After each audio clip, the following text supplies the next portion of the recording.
This is Natanz, a nuclear facility approximately 200 miles from Tehran, and its goal is to develop Iran's first nuclear bomb. It's been built in the middle of a desert, under a thick layer of concrete, guarded by an entire army and completely cut off from the rest of the world.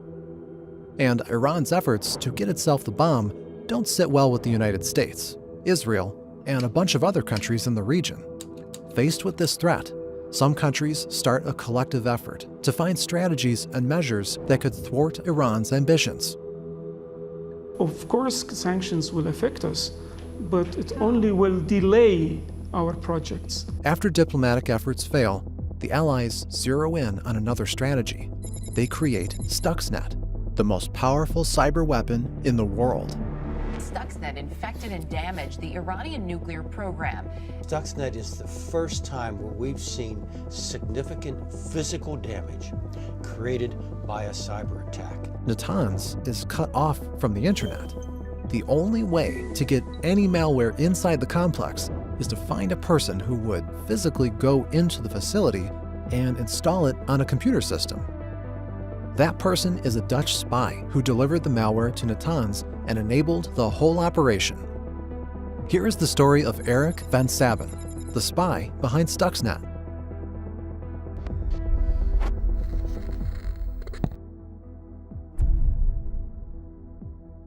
There were several reasons for the US to be wary of Iran developing weapons of mass destruction. For one, if Iran got its hands on nukes, all of its neighbors would do whatever they can to get them too. The most volatile region on Earth turned nuclear. Another reason was pressure from Israel, an important ally of the US and a sworn enemy of Iran, to whom a nuclear-armed adversary would mean an existential threat. Our second goal is to prevent regimes that sponsor terror from threatening America or our friends and allies with weapons of mass destruction. But Iran perceived things differently. Constantly in conflict with most of its neighbors, it saw acquiring the bomb as the only way to ensure its own security. But you can't build a bomb without some serious investments. You need scientists, facilities, equipment, and most importantly, a massive amount of nuclear fuel. Quite a few countries managed to get all of that though, such as Pakistan, who tested a nuke in 1998. And it gladly sold some of its know-how to Iran. With this head start, Iran took matters into its own hands and began setting up the production of nuclear fuel. Tens of thousands of centrifuges were set up in Natanz and configured to produce weapons-grade uranium. Initially, the Allies tried convincing Iran to stop the program, but by 2007, the only remaining option was to straight up fly in with bombers and level Natanz, which is what President George Bush seriously considered and rejected. By seeking weapons of mass destruction, these regimes pose a grave and growing danger.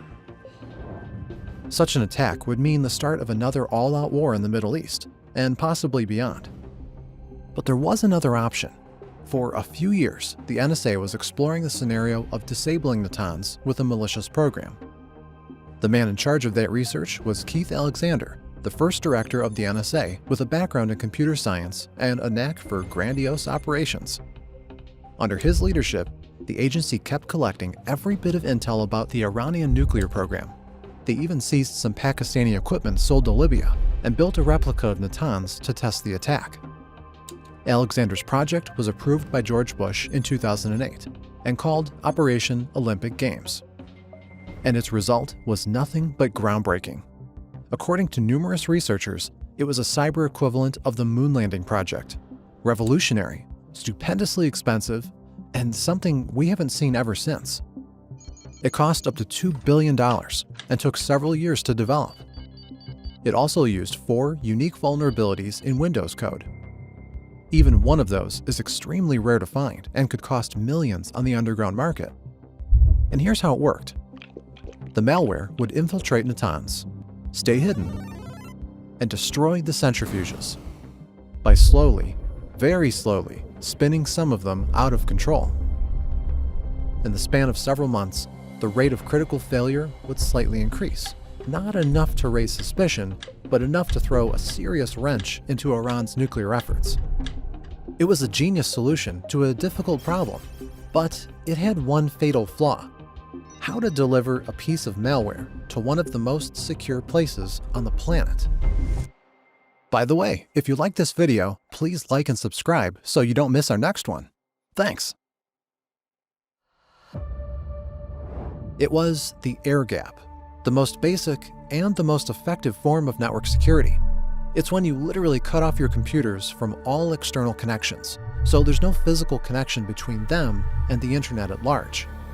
Natanz had an expansive and complex internal computer system, but that system was separated from the rest of the world by miles and miles of desert. To deliver malware into the facility, you had to get there physically. And if you had seen at least one spy movie, you know this is where handsome, smartly dressed people with a particular set of skills come in. The NSA needed a secret agent who could breach Natanz, but it didn't have one. Well, sure, the NSA had lots of special agents, but not the ones that can waltz in and out of a secret military facility in the middle of an adversary's territory. So, the agency shopped around for possibilities, and eventually found one. AIVD, the Dutch General Intelligence and Security Service, basically an equivalent of the CIA from the Netherlands. Being a close ally of the United States, it agreed to help sabotage Iran's nuclear program. It also had the perfect man to do that: Eric van Sabin, a 36-year-old engineer with an Iranian wife. Crucially, Eric worked for a Dubai-based company that regularly smuggled sanctioned equipment to Iran. He was recruited by the AIVD in 2005, becoming a mole for law enforcement in a company that regularly breaks the law. And in 2008, he got a special assignment. He had to pay a 10-day visit to Iran, ostensibly to visit his wife's relatives and celebrate the new year. During that visit, something strange happened. Suddenly, Eric became nervous and scared to the point of panic. He got out of Iran as quickly as possible, as if somebody was chasing him. In retrospect, it was quite unusual for a man who had worked for a company that did lots of illegal stuff, and even more so considering that he spent years working undercover. Something during that visit scared him. Something he saw or experienced or did in Iran. We may never know for sure, but some sources indicate that visiting relatives was just a cover story. In reality, Eric came to Iran to smuggle water pumps, sophisticated equipment sanctioned by the United Nations and nearly impossible to acquire for Iran. Those water pumps were installed in Natanz, and one of them had a nasty surprise: a copy of Stuxnet, left there by the NSA. According to Dutch Special Services, the Americans didn't even notify AIVD about this mission. They just used their spy to gain access to Iran's nuclear facility, which eventually led to a bit of a diplomatic clash between the US and the Netherlands. As for Eric himself, his nervousness and a hasty flight from Iran shows that he most likely knew what happened, or at least suspected something. Whatever the case, he didn't have much time left. Several weeks later, in January 2009, Eric was riding his motorcycle through Sharjah near Dubai. Suddenly, he lost control of the machine and fell. In a matter of seconds, his neck was broken, and the Dutch secret agent was no more. For over a decade, nobody knew how Stuxnet got into Natanz. Many theorized it was one of the workers at the facility who willingly or unwillingly snuck it in on a USB stick. In 2019, an investigation by several journalists revealed that Dutch intelligence services were involved, but what exactly this meant remained a mystery. Only in 2024, after an extensive search for witnesses, a Dutch newspaper, Volkskrant, finally revealed the truth. Numerous officials from the Netherlands, Israel, and the United States confirmed the role of van Sabin and his water pumps. This doesn't mean we have to dismiss that previous story about Stuxnet being delivered on a USB stick. There were 3 versions of the malware, each more destructive than the last. The development project was passed to the Obama administration, which renewed it with vigor. The initial plan was deemed too slow. The new versions of the worm were designed to work faster and more aggressively. Van Sabin delivered just one Stuxnet version out of the 3. 2 more got into Natanz some other way, maybe through other agents, smugglers, or USB stick-wielding scientists. we may never know. The people behind those attacks may be alive and well, or caught by Iran, or... When Dutch journalists talked to people close to von Saben, both his relatives and the first responders who got to the scene after his motorcycle accident, all of them agreed. There is no indication that the agent's death was anything but an accident. No signs of attack, no traces of tampering on the motorcycle, nothing. But then, one anonymous AIVD employee did not agree with that. He paid a high price, the employee said. Was Eric really killed for what he did? And if so, who accomplished that? Was it Iran's retaliation? Or somebody tried to tie up loose ends? The existence of Stuxnet was revealed only in 2010, when the third version of the malware began spreading through the world. Researchers combed through the code and eventually found out what it did. By then, Iran developed an antidote to the worm, and the work at Natanz resumed. According to various estimates, Stuxnet destroyed around 1,000 centrifuges and held up the nuclear program for a year or two. Experts agree that its efforts on the target were mixed at best, or at least not particularly reflective of its estimated cost. But this wasn't the largest impact of Stuxnet. Many call it the first true cyber weapon, or at least the first one that caused destruction in the real world. It started the age of cyber warfare, and that start was marked by the work of one person named Eric.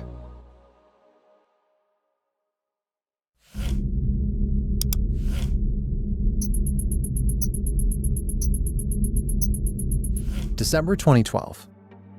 Kyle Wilhoit, a seasoned cybersecurity researcher, creates an experiment. He builds a water plant, a network of advanced industrial control systems with complicated equipment, full documentation, and a website to boot. According to the legend, the plant is located in the town of Arnold, Missouri. But in reality, it's completely virtual.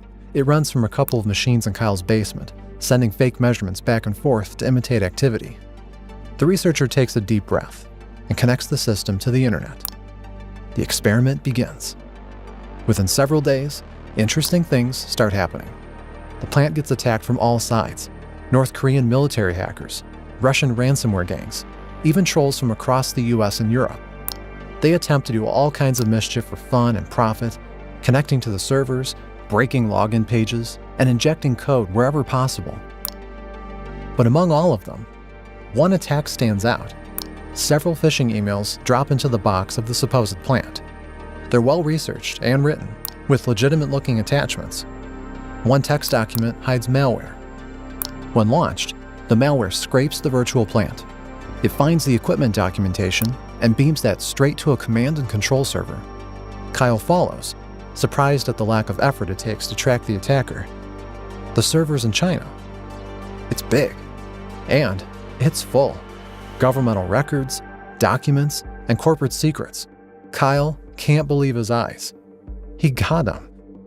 He found APT-1, the hacker group that conducted Operation Shady Rat.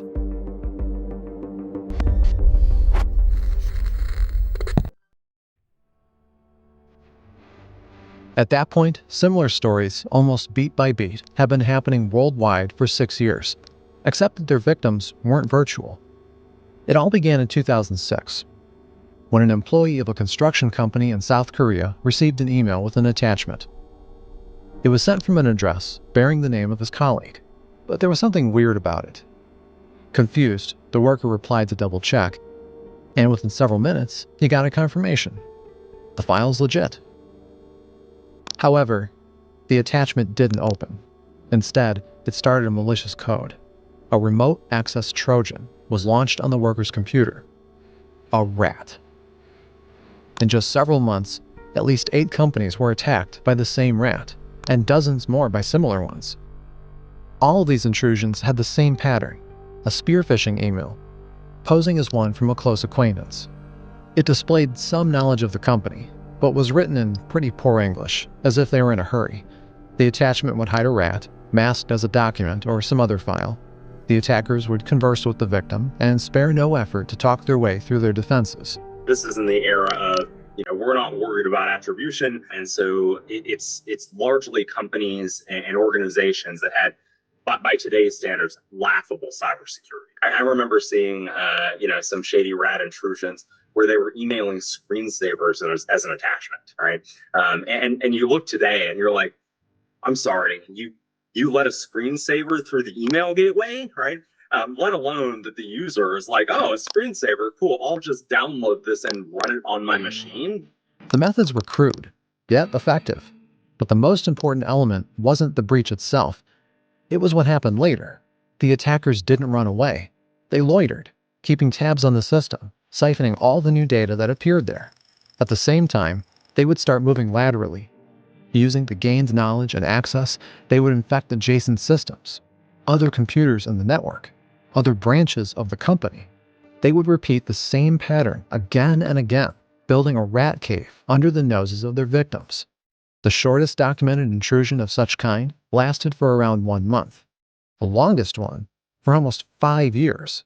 Their goal isn't to disrupt as much as it's to sit and collect and learn and send data back to the central location. So they need to adapt. It's a lot harder to stay inside of a network without being detected and still be able to observe and be active than it is to go in, smash, grab, and run off. Such attacks were slowly becoming endemic. Scrambling for answers, the US government started attracting private cybersecurity companies and sharing information with them, hoping to shed some light on the situation. A new name was coined, denoting a hacker group capable of executing such a long-lasting attack: APT, or Advanced Persistent Threat. However, it wasn't until several years later that it became clear who the original APT was. The credit for the first counterattack against the rat goes to a treat research team at McAfee. In 2011, they broke into the server where the stolen documents were stored. It housed the logs documenting the rat's victims. Governments, institutions, companies, and other organizations. All the victims were breached by the same method, and all of their documents were siphoned through the same rat caves. Things clicked into place. All the APT activity, which seemed like a bunch of disjointed attacks, were planned and centrally coordinated. It was a part of one operation, and McAfee gave it a name: Operation Shady Rat. In 2013, Mandiant, a cybersecurity-focused subsidiary of Google, managed to get even further. They named the group behind the operation as APT-1, highlighting its size and importance. Then they traced the breadcrumbs left by the hackers. It turned out the people behind this APT worked for a segment of the Chinese military called People's Liberation Army General Staff Department's 3rd Department, 2nd Bureau, otherwise known as Unit 61398. It was located in a military building on the outskirts of Shanghai.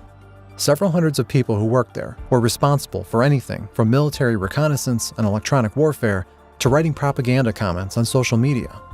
They were an integral part of the Chinese army and acted like that in every way, from ironclad discipline to incredible resourcefulness.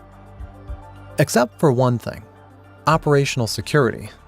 Between Mandiant, McAfee, Kyle Wilhoit, and possibly others, a lot of people managed to trace the rat back to its nest. And it wasn't because the Chinese hackers were incompetent or negligent. It was because they just didn't care. In the first years of Operation Shady Rat, they didn't use any of the tools to mask their usage of Chinese internet providers. And their fingerprints were all over the malware. Their attacks were brazen and aggressive, relying more on the poor cybersecurity of the victims than advanced subterfuge. Once they were there too, it was just, siphon the data and FTP it back to China, right? And I say FTP, like not even using encryption. They're just like back to China directly, right? And so stuff that we just would not even consider today. There were job listings. The former employees would include the hacking achievements in their CVs. One hacker even published a scientific paper on his techniques. They weren't subtle at all, right? If there's anything you'd say about China, it was like they didn't care about being caught, right? And despite this attitude, the attacks worked. Terabytes of data were smuggled through the rat caves and ended up in the hands of Chinese officers. But for what? It's intellectual property theft, right? Originally, their big goal, certainly through the mid-2010s, was technology transfer and intellectual property theft. That would include, access to a lot of new technologies, about up and coming things, because if there's one thing that's known, it's very difficult to create, but it's very easy to replicate and enhance, which China has done time after time. So if you go back and read China's 5-year plans, and they're very public about these, right? In the what are we, moving domestically to produce over the next 5 years, and what technologies are we looking to advance? You can overlay that directly with their targets. Lockheed Martin, an American defense manufacturing giant, was one of the first victims of the Shady rat. In 2007, a rat's cave was dug into its servers. In there laid the plans for the F-35, the latest and most advanced stealth fighter jet the world has ever seen. Just several years later, a remarkably similar aircraft took off for a test flight in China. It was called Shenyang FC-31, and people started to get suspicious. Several leaked reports already stated that the US military was worried about its systems being compromised. But the military denied everything. It wasn't until 2015 when documents, leaked by Edward Snowden, confirmed the F-35 was stolen. And not by a daring maverick or an undercover agent. It was stolen by a person who just sent a bunch of emails to a Lockheed Martin employee, pretending to be his coworker. And this is just one high-profile case that we're reasonably certain about. Construction companies, like the South Korean one, where the attacks began. Industrial plants, like the one imitated by Kyle Woolhoit's experiment. Other factories, offices, and institutions. Countless intrusions that allowed China to copy devices, systems, best practices. The rat was bringing home the lumber that fueled the fire. The blaze of unprecedented economic growth. The mainland economy grew by some 400% from 2000. Grown so fast, almost on steroids. The country has not missed a single GDP target this entire decade. There were attempts to confront China. We've agreed that neither the U.S. or the Chinese government will conduct or knowingly support cyber-enabled theft of intellectual property. Argue with it. China's foreign ministry on Monday called on the U.S. to immediately withdraw its charges. Even dragged the military hackers into court. Wanted by the FBI. None of them worked. The standard response of Chinese officials has been to vehemently deny that their country conducts any offensive cyber operations, and then strike back with the old logical fallacy as old as time. If the US conducts them, why shouldn't we? However, despite those claims, the Chinese APTs started being more careful. They began employing the help of non-state actors and masking their traffic, giving their operations at least a semblance of plausible deniability. The brazenness of the attacks, right, really drops. And so one of the things that we saw, happen quite a bit after that admonishment, that very public state-level admonishment, is that they began routinely using what we call redirectors, right? So basically hopping through some other country's infrastructure instead of the attacks coming, in many cases, just straight from China. The Shady rat ended. The old tools were no longer adequate for the job. The hackers had to be more careful. They couldn't go after so many targets, and the attacks had to change. The reasons for the attacks also changed. The purpose of maintaining presence, of building a reliable rat cave, was no longer to steal information. It was to maintain access in case there was a need for it. In the U.S., critical infrastructure is defined as the asset systems and networks that are most critical to our economy and our national security and community well-being and the like. And presumably the end goal there, of course, is to stop the functioning of things that are important, get in the way of transportation logistics systems, the ability to communicate, or the ability of organizations, loss of power and things like that. Shady Rat was an immensely important operation for China for many reasons. It supplied the Chinese industry with all the trade secrets it needed, and it established China as a major cybernetic superpower. But it also had a much more insidious and much more profound effect. Say you have a rat that has access to a water plant, not a virtual one, but a real plant, somewhere in the rural United States. You had a cave leading there for years, and nobody noticed. You stole all the documentation you needed, copied the plant's blueprints, but the cave is still there. In fact, there are lots of those caves, leading to many plants across the country. Water, sewage, gas, electricity, all kinds of infrastructure that are critically needed for the functioning of an economy. What could be done with it? What could be carried through all those caves? You know, when I was in government in the Cybersecurity Infrastructure Security Agency, we used a nice analogy that I think is still pertinent, which was at the time, you know, I'm talking about the end of the last decade, Russia was sort of hurricanes and tornadoes, natural disaster, and China was climate change.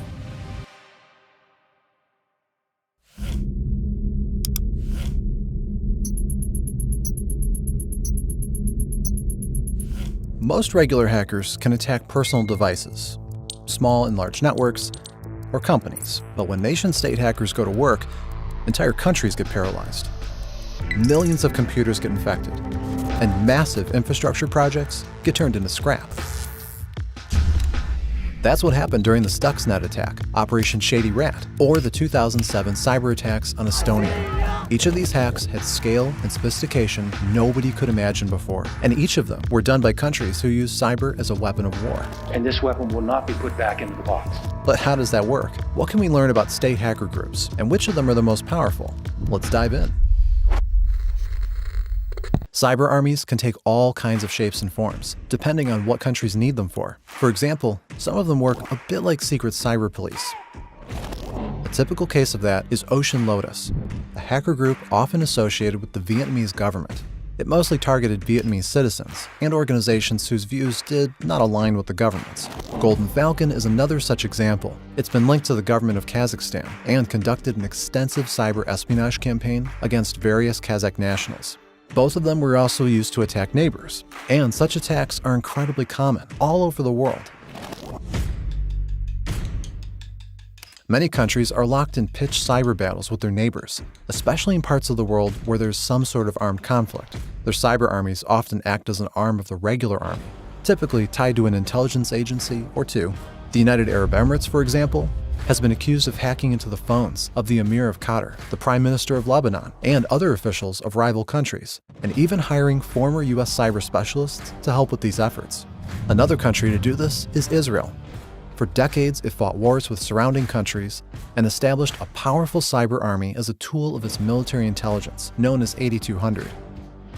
If Iran wants to be treated like a normal country, let it act like a normal country. And if the region wasn't volatile enough, Iran, a major rival of both Israel and UAE, boasts a massive cyber army of its own and conducts offensive operations across the Middle East. The Iranians are unusually talented in cyber war for some reason we don't fully understand. Just recently, they attacked Emirati government systems, Israeli infrastructure, and countless other targets. One of the ways for Israel to strike back against Iran's influence was to team up with other countries that find such attacks suboptimal.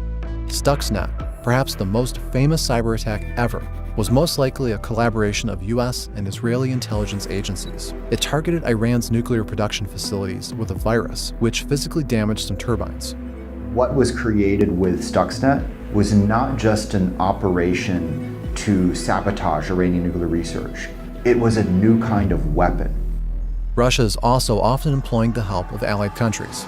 For example, Ghostwriter, a hacker group which conducted heavy attacks against Ukraine, Poland, and the Baltic states in support of Russia's invasions of Ukraine's territory, has been traced to Belarusian secret services, who acted as proxies, a cyber army for hire. And while stealing and extorting money are activities often associated with regular hacker gangs, it's not like some groups shy away from these practices. Enter North Korea and its Lazarus Group, a nation-sponsored threat actor that was pretty reliably tracked to the military of the secluded state. Some say that North Korean hackers are responsible for nearly half of all cryptocurrency theft worldwide. For all intents and purposes, crypto theft is now a major part of the economy of an entire country. And not only that, North Koreans also conducted WannaCry, which cost $4 billion in losses, and hacked into Sony just because of the film that made fun of North Korean dictator Kim Jong-un. They hate us because they ain't us. China's been known to engage in massive amounts of such hacking too, although what they're after isn't some crypto, but rather industrial secrets. Operation Shady Rat, it targeted companies and agencies across the world, vacuuming anything from blueprints to medical records. Some say it greatly helped the Chinese aerospace industry, allowing it to catch up on decades of research. You may have noticed that the J-31, the latest Chinese fighter jet, is remarkably similar to the American F-35. Coincidence? Well, Snowden leaks say that no, not really. Okay, now it's time to talk about the countries with the largest cyber armies. Israel, North Korea, Iran, and the United Kingdom have all tried to reach this level. They invested massive resources into their cyber armies and conducted some very damaging operations. But they're still a shot away from the major league. I'm of course talking about the big three. One of them is Russia, a country whose cyber warfare roots go back to the early Cold War, which sat on the edge of developing its own rival to the internet, and which went to incredible lengths to punch way above its economic weight on the international scene. A distinctive feature of Russian state hackers is their tendency to hide beyond the image of regular petty cybercriminals, hacktivists, and criminal gangs. Maybe you remember Fancy Bear, also known as the Pawn Storm and Strontium. It terrorized companies, politicians, and entire countries across the world for years, pretending to be a ragtag group of hackers. Cyber terrorism is real. It's coming from the highest levels of the Russian government. Well, they say they would not scary. necessarily be doing this unless they thought they had a proof. Now, we pretty much reliably know that Fancy Bear was a project of Russia's military intelligence unit 26165, and headed by a lieutenant colonel of the Russian army. There are a host of similar groups across Russia. In 2016, they hacked into the Democratic National Committee to steal some documents and influence the presidential elections. In 2017, they attacked Ukraine. The cyber weapon NotPetya quickly spread, paralyzing major companies and causing more than $10 billion in damage. A lot of variables contributed to Russia having one of the most powerful cyber armies in the world. It had scientists, intelligence agents, and military officials who all helped, and it practically legalized hacking to create a generation of strong cyber criminals. So yeah, we are probably going to keep hearing about Russian hackers for a long time. Another major player in the world of hacking is China, and its history is very different. If Russian hackers' roots go back half a century, China's a relative newcomer to the scene. The country's establishment started taking cyber warfare seriously only in the 2000s, and it experienced an unparalleled rise ever since. Its early days were marked by crude phishing you couldn't distinguish from a regular Nigerian prince email. But then, just several years later, they would strike with some of the largest industrial espionage campaigns in history. We already mentioned how it got its hands on the data of American aerospace manufacturers. But that's just the tip of the iceberg. General Motors, Google, Motorola, DuPont, and countless other Western companies admitted being breached by Chinese hackers at some point. And all of that in order to support the growth of China's economic power. Spare nothing. How does China's cyber army operate? We know that it works as a centralized force under the army's command, with its own units, officers, and personnel. But beyond that, very little is clear, except for the fact that it displays staggering levels of sophistication, insight, and planning in its operations. One of the most famous names associated with Chinese hackers is Volt Typhoon. Volt Typhoon. This is a state-sponsored Chinese hacking group. Was looking at ways to disrupt critical communications between the US and Asia. It's been behind several major hacks, one bigger than the next. A telling example was unveiled just recently, when the Typhoon hacked into major communications infrastructure across the Pacific, tapping all the nodes US military and commercial organizations used. What they mostly did is spying, but they also kept their hands on a kill switch, which would disable those networks in the case of invasion into Taiwan. And we now come to a cyber army that needs no introduction.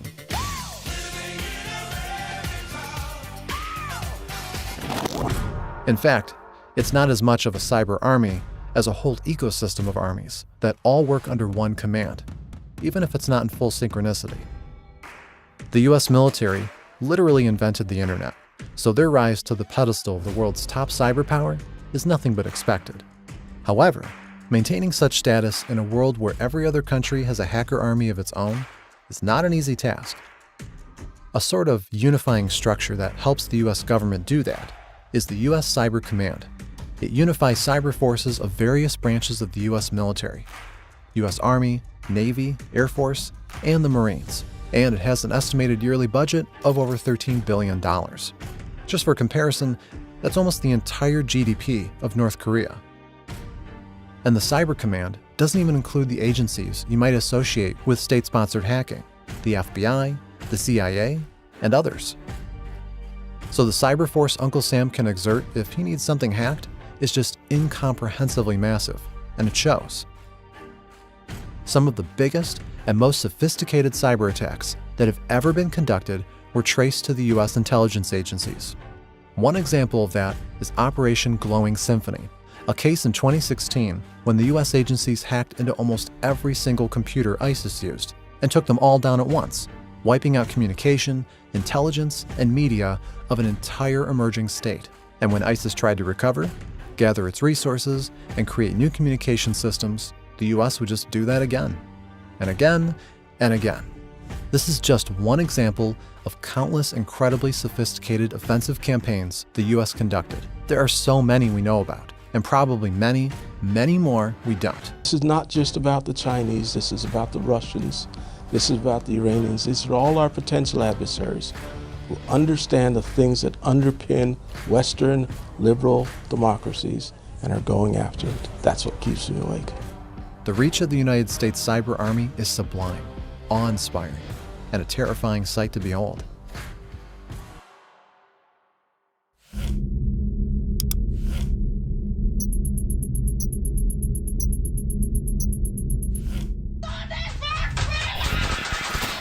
U.S. officials say there's no indication it is carrying... The beginning of a nuclear war will be announced on the news. The beginning of a cyber war most likely will not. In fact, when it begins, there will be no news at all. The first thing you'll notice is that the television no longer works. The radio too. The internet is also down, and while we're at it, you probably can't turn on your TV at all. The electricity is gone.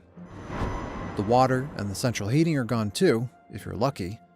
If you're not, your faucet is blasting poisonous chemicals, and the heating pipes have blown up and flooded the entire neighborhood with boiling water. The hospitals, the schools, and every last business are down. Public transport is down too, and you won't get very far in a car. It's the apocalypse we all know from the movies, but it wasn't caused by a zombie virus, an asteroid, or a giant monster. It was caused by several well-targeted cyber attacks on critical infrastructure. There's only one thing that can match the devastation of such an attack: a good old nuclear strike. For decades, they were the sum of all fears, and now we're slowly starting to fear cyber attacks even more. And this has some implications. So here's the story of how the world is going cyber mad.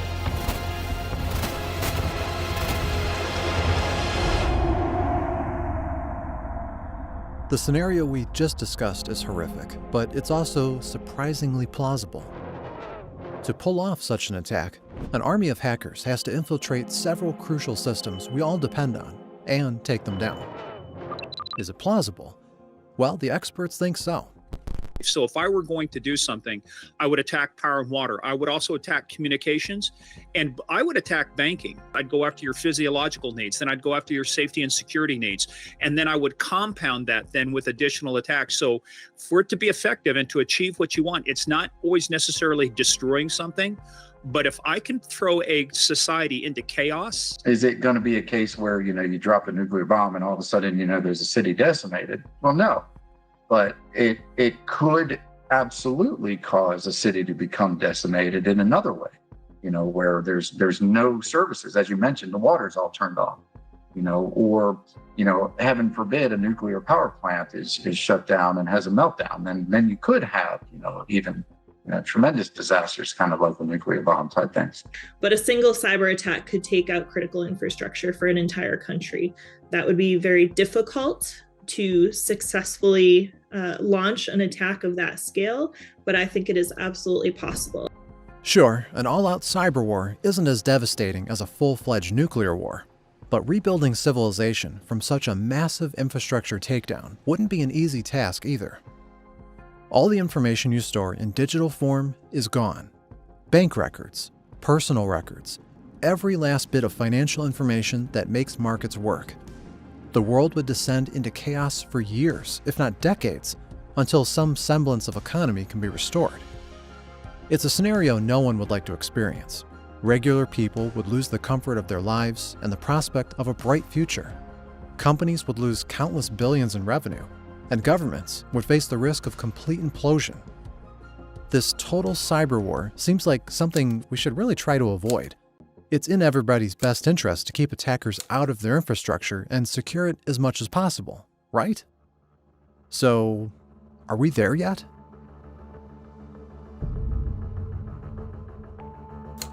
Successful attacks on critical infrastructure do happen. A lot.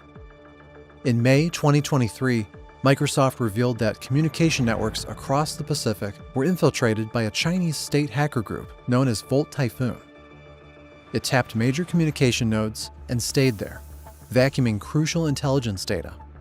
On the surface, it was a successful spying effort, which also had an additional effect. The attackers did all they could to gain full control of the networks without being detected, which means they had their finger on the shutdown button for months. May 2023, a Danish cybersecurity watchdog detected a massive attack against the country's infrastructure.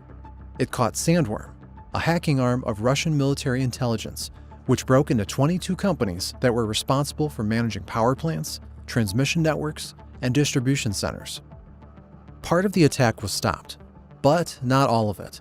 For a brief period, the Russians took over the majority of Denmark's electricity grid and had a chance to shut it down whenever they wanted.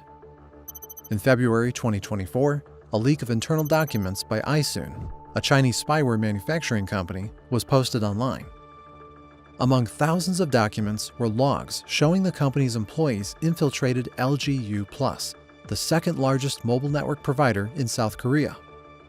Once again, the attackers were inside the company where they could do unspeakable damage, possibly shutting down communications across South Korea. But they didn't. Those hackers who breached the Danish electricity grid, they didn't try to shut it down either.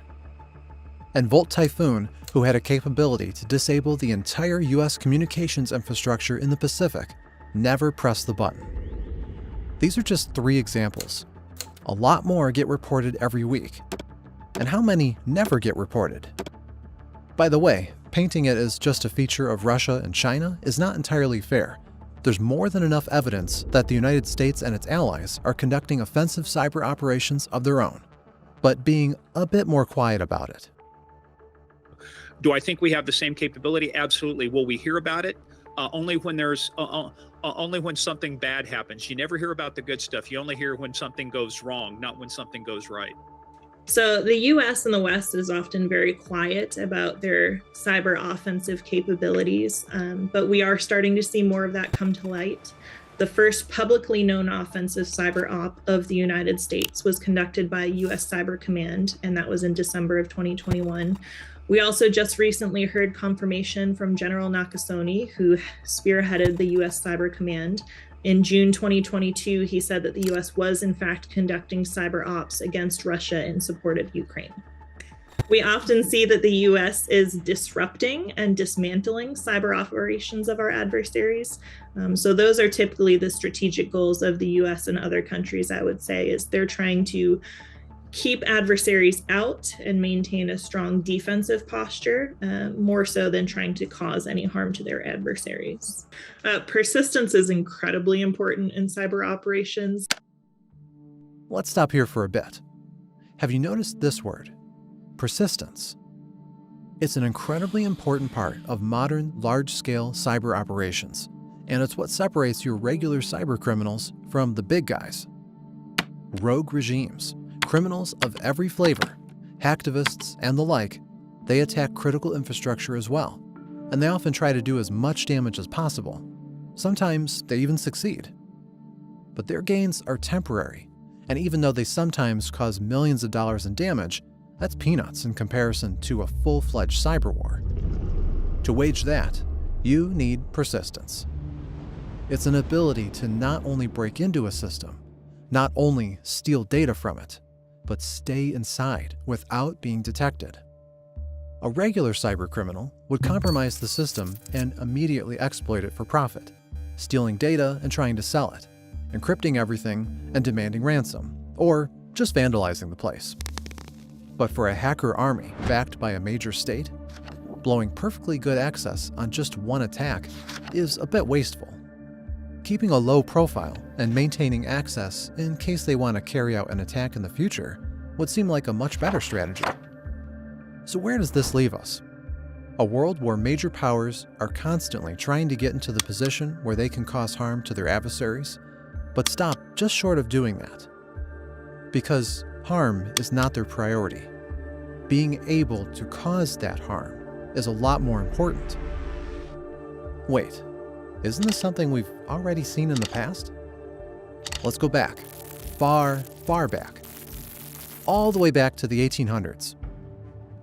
This is Hiram Maxim, a British-American engineer who invented the curling iron, the fire sprinkler, an airplane that lands on rails, and a cure for asthma that doesn't work. But those aren't the inventions that made him famous. He was immortalized thanks to this: a machine gun, a device that killed millions of people with industrial efficiency. And when he was told that his invention was going to make wars even more dreadful, he replied that no, it's going to make wars impossible. Supposedly, this weapon would be so horrible, so devastating, that no one would willingly attack a power that wielded it, or even use it against other human beings. And if both sides of the conflict wielded the machine gun, nobody would start a war. Peace ensues. This is the concept of mutually assured destruction. Maxim was not the first to refer to it, and far from the last. During the Cold War, these letters became the main political and military strategy major countries adopted. Some say this is the only reason World War III never happened, or at least not in the way world wars happened before. Maybe this is true, maybe not. All we know is that the leading superpowers believed it to be true, and that's why it worked. The world changed a lot since then. Nuclear fears are still there, but for a layperson, they're not really on the agenda anymore. Social Security numbers of 143 million Americans may have been exposed. That spot is occupied by the anxieties of the cyber age. Don't click on random links is the new duck and cover. Could it be that infiltrating the infrastructure of your adversary, staying there, keeping your hand on the button, and waiting for a chance to strike is the way countries are doing the arms race now? Yeah, what a cliffhanger. By the way, recently our explainers are getting a lot of attention, which helps our animators, editors, writers, and other people deliver more and better content. This is why we can't thank you all enough for engaging with our content. Your feedback is what keeps us going, so don't hesitate to leave it if you feel like we should make more of this stuff. Thanks. Let's admit it. We don't know if the scenario of mutually assured destruction really works, and we for sure don't know if major cyberpowers consider it important nowadays. Nuclear deterrence involves countries openly stating that they won't hesitate to destroy the planet if attacked. We know a lot about that, and nobody hides this fact. Cyber deterrence is different. On paper, most countries claim they will stop attackers by protecting their networks with the best security practices possible. No country openly states it will take offensive cyber action if attacked. But it could be that some countries, or at least the capable ones, go one step beyond? I think that any kind of government entity is trying to poise themselves so that they're in the better position, right? They want to be able to have access to critical infrastructure so that in the case that they might need to launch an attack, that they know they will be successful. And more importantly, they want to make sure that they can garner the information required to be strategic and successful in cyber warfare. State-sponsored actors would probe, let's say, the Department of Defense information networks. So basically, they try to find ways to break into those firewalls. So they're doing probes. You know, if I go in and do this, am I able to get in? If I'm not, why not? You know, so it's not just go do it and oops, that failed. It's learning as you're doing it. Like, why am I being, pushed back here? Why was the firewall able to withstand my efforts here? Well, I can get through this way. Which explains a lot of attacks we discussed. When Sandworm attacked the Danish power grid, they had nothing to spy on, and may not even wanted to establish persistence. All they wanted to see is how far they can get. But what happens if the probing goes a bit too far? How do you know when to stop? Boy, wouldn't that be something if we all knew the answer to that? Where the probing and testing ends and the real stuff begins. It's anyone's guess as to which is which. How far will a person, team, nation state, etc. go if their probing actually does what it was intended to do? However, drawing a direct parallel between the mutually assured destruction we saw with nukes and the situation we see in cyberspace is tricky. Cyberspace is vast and complex. There are many actors, many players, and many ways everything can go wrong.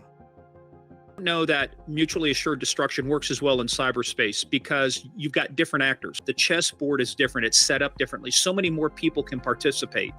Mutually assured destruction worked when the players were well known, the rules of engagement were well known, and the consequences were well known. We still don't really know the consequences of what happens in cyberspace. What's the threshold?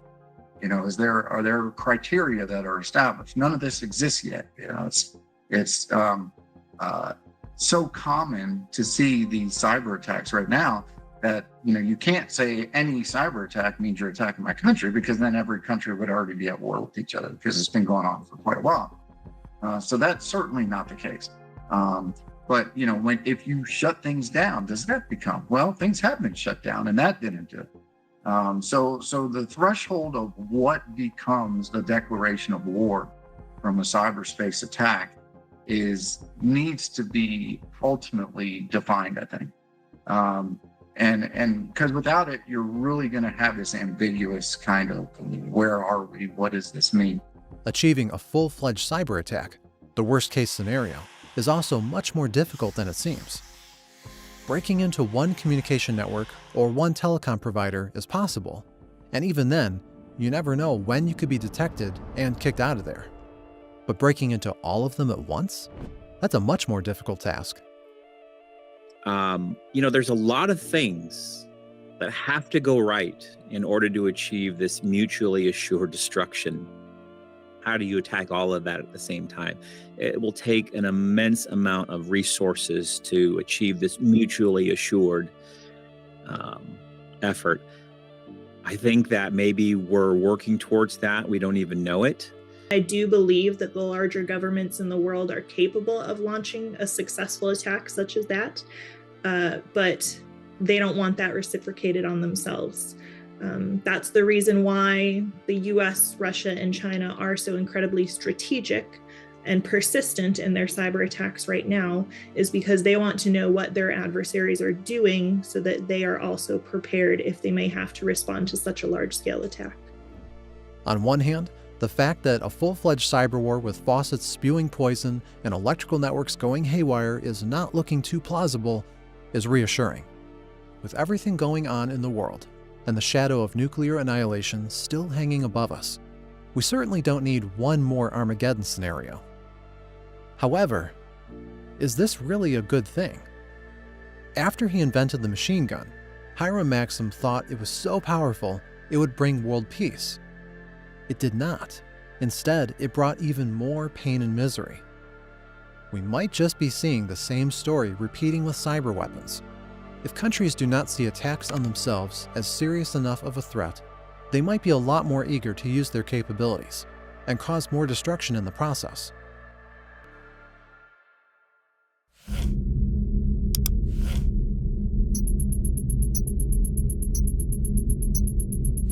June 1984, NSA Washington campus, Fort Meade, Maryland. A small parking lot near Operations Building 3. A line of trucks comes in and stops by several unmarked trailers. Out of the trucks, workers begin unloading huge packages covered in plastic and burlap. One by one, the packages are carried into one trailer, then another. To get here, these packages have traveled a long way. They came from Moscow, USSR. Inside one of these packages was a tiny device, smaller than a pencil. This device was the focus of an entire secret operation, which only a handful of NSA specialists even knew about. A counterintelligence effort so secret, most people involved in it had no idea how it worked. And this effort would become the granddaddy of all the cyber operations of the United States intelligence agencies. All the surveillance, all the hacking, all the cyber attacks. Stuxnet, Eternal Blue, Equation Group, everything began right here, in this parking lot, with Project Gunman.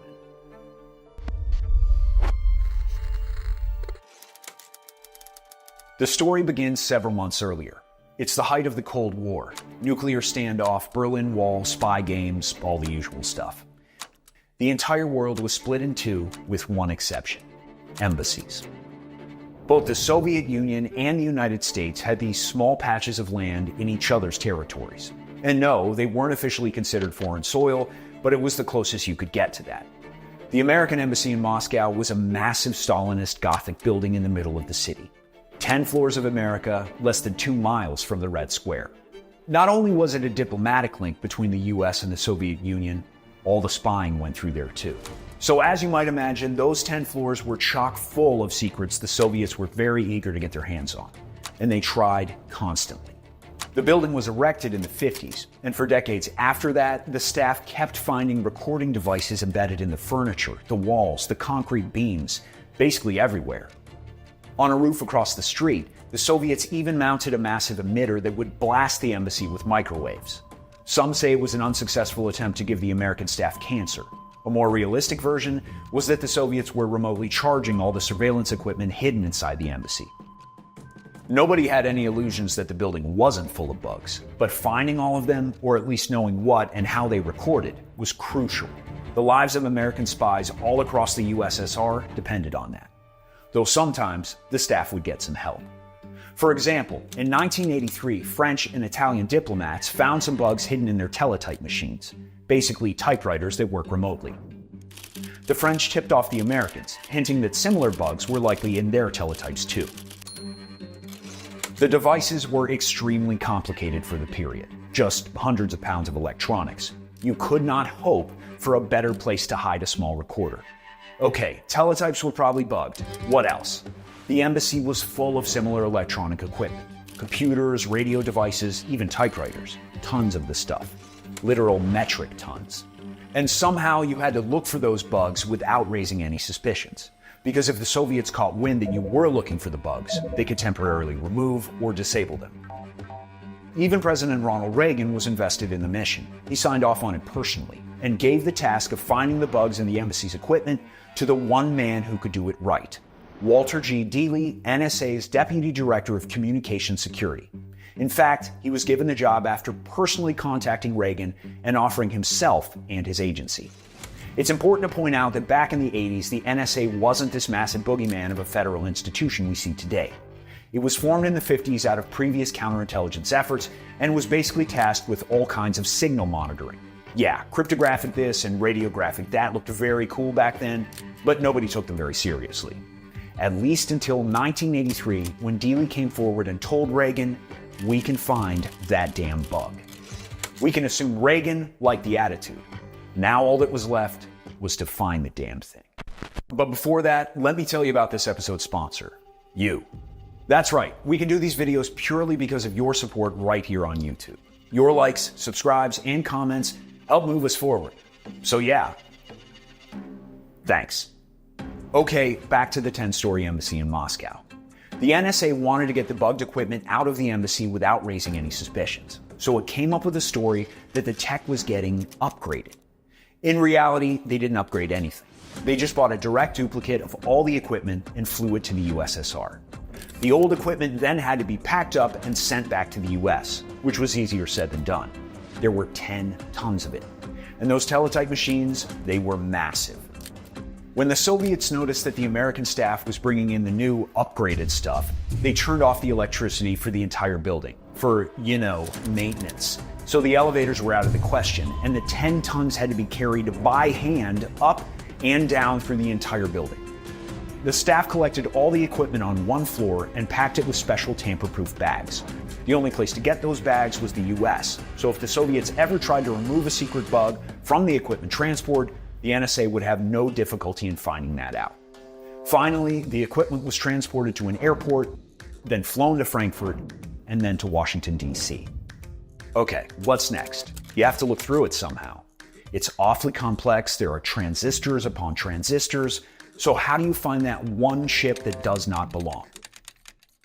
Basically, Dealey created this setup. He put 2 large trailers in a parking lot near the NSA headquarters. One of the trailers was for a portable X-ray machine. The technicians would take each piece of equipment out of the bag and X-ray it. Then, in another trailer, a technician would painstakingly compare the photo with a schematic of the same part, trying to find discrepancies. The project was marked VRK, Very Restricted Knowledge, which is one of those super strict above top secret designations whose very existence wasn't even known until the 90s. If back then you even mentioned this 3-letter combination, the NSA people would pretend you were talking nonsense, and that would be the last thing you ever did. Or as Dealey himself put it, VRK means that he'll cut off your private parts if you breathe a word about what you're doing. So, there were around 25 agents on the job, supervised by Dealey and a couple other top dogs. Nobody else knew about Project Gunman, not even the embassy staff back in Moscow. For them, it was just another equipment upgrade. In Washington, the people worked shift after shift through nights and weekends, just hours after hours of comparing photos with schematics in a cramped trailer. Until one day, one employee looked at a photo and saw this. And we actually know what he said at that exact moment. He said, "Holy f-." It was a cross-section of this aluminum bar in a typewriter, a small bar that basically doesn't allow the machine to break in half. It was just crammed with electrical parts that did not belong there. Somebody took a metal bar, hollowed it out, and stuffed it full of electronics. Holy f-. The way it worked is actually pretty interesting. The typewriter wasn't your typical grandma clack-clack thing that you see in spy movies. It was an IBM Selectric 2, a sophisticated electromechanical machine with lots of moving parts. After you pressed a key, it would move a small lever called an interposer. The lever would move some other levers, and all of that would move this small ball with metal letters on it. The ball would rotate and press an inked piece of film into the paper. The movements of those parts was incredibly minuscule and precise. Truly a typewriter for the space age. So how do you record that? Well, you put an array of tiny magnetometers into this bar. Basically, they're devices that sense the proximity of magnets. Each time a magnetized lever comes by, a magnetometer gets triggered. The signals would then be transmitted to a small microchip for encoding. This part is really quite fascinating. The Soviets didn't have a memory device that could hold multiples of 6, so exactly 30, 36, or 42 bits. 32 was all they had. So this encoder would compress a 6-bit message into a 4-bit one. As soon as that memory got filled up, its contents would be sent through a miniature antenna to be picked up by a larger antenna on the embassy's roof.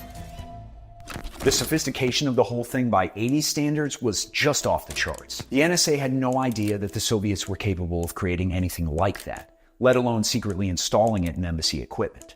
And if that wasn't a wake-up call, the NSA didn't know what was. And here's where we encounter James R. Gosler, a man many regard as the godfather of American cyber war. Gosler didn't work on Project Gunman directly, but he was in the NSA at the time. A few years later, he became the director of the Clandestine Information Technology Office at the CIA, which was the agency's first attempt to go all in on cyber. And when a New York Times journalist asked Gosler about the importance of Project Gunman to the American spy efforts, he said there were basically 2 eras, before Gunman and after Gunman. In the BG era, nobody took the NSA seriously. The CIA didn't employ cyber espionage at all, and everybody was still in the Cold War mode of sending James Bond types whenever some spying was needed. An interesting example of the American espionage effort from this era was Operation Monopoly, which happened before Project Gunman back in the 70s. Tell me if it sounds familiar. The Soviet Union had just built a new embassy in Washington, D.C., and the American government thought it would be a really good idea to plant some bugs in it, just to have a sneak peek. But instead of spicing up Soviet typewriters, they began digging a tunnel under the embassy. Yeah, They hired a contractor, bought a neighboring lot, and began digging a tunnel to get to the embassy and spy on it that way. The Soviets quickly caught wind of what they were doing, the tunnel had to be abandoned, and Operation Monopoly was a massive failure. Operation Gunman was a slap in the face to the NSA, the CIA, and all the other A's. The Soviets were planning these super high-tech bugs, while the Americans were digging tunnels? So Dealey, Gosler, and a lot of other very important people got together and decided enough is enough. Their spying game had to get to a new level. And that's how we are where we are now. You have things like Stuxnet, a little piece of malware that destroyed Iran's nuclear program, and that the CIA spent over $1 billion to develop. You have massive surveillance programs that suck up intelligence about everything and everybody. And you have not a hacker army, but an entire ecosystem of hacker armies that all work in unison.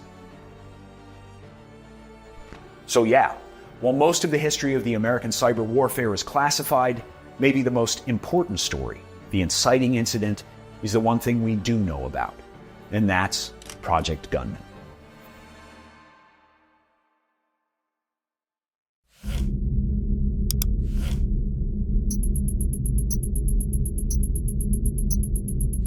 May 30th, 1989, a forest outside of Hanover, West Germany. A couple police officers arrive to investigate reports about an abandoned car on a remote road. As the officers scan the forest around it, they stumble upon something horrifying, a pile of bones in the middle of a few feet of charred ground. Human bones. Somebody burned a body here. It was done carefully to avoid a forest fire in the middle of a heat wave, but still thoroughly enough to get rid of any identifying information. The bones belonged to a man named Karl Koch. At the time of his death, he was 23 years old, worked as a driver, had a severe drug addiction, and suffered from serious mental issues. Karl Koch also had an alter ego. He was known as Hagbard, a hacker who conducted the very first cyber espionage operation in history.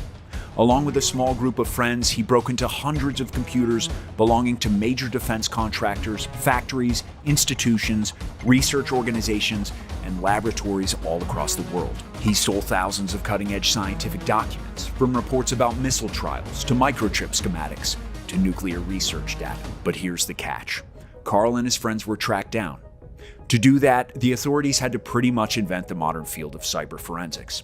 After a few years and some luck, both the FBI and the German police had the hackers under surveillance. Not willing to spend the rest of his days on the run, Karl approached the police and confessed. He was questioned and put under witness protection. 2 months later, his remains were found in a forest near Hanover. Believe it or not, that's only a minuscule part of the first known case of international cyber espionage. Hold on tight, because the deeper you go, the wilder things get. And to begin with, we have to talk about Operation Showerhead. Let's go back a few years. 1986, Lawrence Berkeley National Laboratory in California. This is the nerve center for the American scientific community. The internet as we know it did not exist yet. Instead, there was this bunch of tangled networks that universities and other research institutions used to share data and resources. And Berkeley had some of the best computing power this side of the Pacific. Physicists, chemists, astronomers, and the like from all across the US would hook up to the lab through one or another network to crunch numbers whenever needed.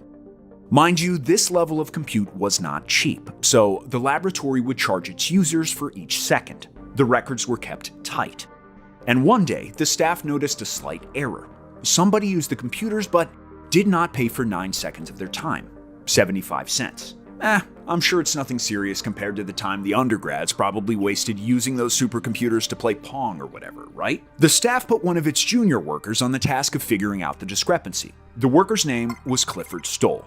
He was an astronomer who found himself out of a job and took up computer maintenance as a temporary gig. 75 cents? They must be joking, right? Here's a laboratory full of equipment worth millions upon millions of dollars, and they have Cliff chasing 75 cents? He was overqualified, that's for sure, and he found the issue in no time. A user didn't fill out his billing address. A user named Hunter. Curious, but, well, they had the culprit. Problem solved. Hunter got booted out of the system, and that's the end of that. But the next day, another user began causing problems. An account belonging to a well-established professor tried breaking into a closed-off network. Coincidentally, the professor was out on sabbatical. Weird. Cliff could just kick him out like he did Hunter, but something told him not to. He began tracking the account. And by tracking, I mean Cliff connected printers to every telephone line going into the building so that he'd have a printout of all the activity throughout the night. Yeah, he used dozens of printers as an endpoint detection device. That's some ingenuity. When the morning came, the printouts horrified Cliff. The account of the professor was stolen. That's a no-brainer. But more than that, the account had taken control of the entire laboratory network. The hacker who snatched the account conducted what would nowadays be called privilege escalation. He used a weird vulnerability. A specially crafted email forced the central server to make the hacker a super user, the main administrator of the whole network. If that looks like an enormous security oversight to you, you're not alone. This story was checked by one of our researchers here at Cybernews, and he could not believe his eyes. But believe it or not, it is true. Back in the 80s, cybersecurity just wasn't a thing, and emailing administrator privileges looked like a neat idea. Thanks to stories like these, we now know that it was very naive and very dangerous. And if you want to hear more of them, please subscribe to our channel, because as long as enough of you do that, we won't have to put sponsored segments into our videos. No, this isn't extortion, not at all. Anyway, back to the story. As it turned out, that privilege escalation wasn't the first time for the hacker. He'd already done that before with other aliases too. Hunter, Yeager, Benson, Hedges. It turned out that for this hacker, breaking into Berkeley was a routine, because he didn't just use the lab for its computing power. No, he did something a lot grander. You've probably heard about ARPANET, the prototype of the modern internet. It was one of the networks Berkeley was connected to, and by far the largest. Every scientific institution that mattered was connected to ARPANET. Through it, scientists would conduct calculations on Berkeley's computers, share their findings, cooperate on research, and do other important things. Because who would steal their super secret research from a specialized computer network, right? Somebody was stealing the research, all of it. The hacker Hunter was using a whole Swiss Army knife of vulnerabilities to infect hundreds of computers across the United States. He basically took over ARPANET. But that was not enough for Hunter. From ARPANET, he hopped onto Milnet, and the theft of scientific data suddenly began looking like child's play. Milnet was a section of ARPANET used by the military. In 1983, they separated the two networks so that Professor Einstein over there couldn't just accidentally connect to a nuclear silo by punching in an incorrect code. But the networks weren't completely separate. There were computers you could use to jump between them. And that's exactly what Hunter did. Now, not everything was as bad as it seemed. You couldn't use Milnet to launch missiles or give orders to nuclear bombers, or whatever else the paranoid media from the 80s imagined. This program has access to every computer system in the country, and it thinks for itself. But even so, it was still a bit of a problem. When Cliff discovered Hunter hopping off to Milnet, he contacted the military, sometimes going as far as calling the actual bases the hacker was exploring at the moment. And their response was, "Why should we listen to you? The really sensitive stuff is secure anyway. If something could be hacked, it's probably not that important." Some grueling weeks later, Cliff managed to convince the FBI to take him seriously and investigate the intrusions. But they had no resources to catch the hacker. Cliff would have to do that himself. No pressure. It took quite a bit of time, but eventually Cliff figured it out. He did that by mapping Hunter's activities on ARPANET and then tracing him backwards to his hiding spot. The hacker used Berkeley as one of his bases of operations, and to connect to it, he used TimeNet, another huge computer network. Cliff followed the TimeNet connection to some major telecom providers and right across the Atlantic to West Germany. Turns out, Hunter had another base of operations at the University of Bremen, but nobody noticed the accounting errors there. And he got into Bremen through a local phone line using a modem. Yeah, this guy was good. Very good. Here's the thing. Remember those TV shows from the 90s where they tried to trace the location of a phone call, and to do that, they had to stay on the line with the caller for minutes on end, otherwise the trace would be lost? Well, that's actually how it worked. And the reason for that was this. The phone networks were electromechanical. Technicians had to use voltmeters to measure hundreds of relays to find out which one you were connected through. The tech was rudimentary, and they would have to do the same to trace Cliff's hacker, except it would take hours. But Cliff did not have hours, because Hunter usually connected to Berkeley for just several seconds at a time, and then hopped off to somewhere else. Cliff would have to convince him to stay on the line for as long as possible. But how? Well, the man wasn't a professional programmer, but he did have lots of creativity and he was not afraid to use it. So he launched Operation Showerhead. Yes, just in case you're curious, he did come up with it in the shower, and it still makes more sense than most government naming conventions. Those modem connections were slow at the time, really slow. Downloading a text document could take hours, and Cliff knew that Hunter was specifically after documents, secret documents.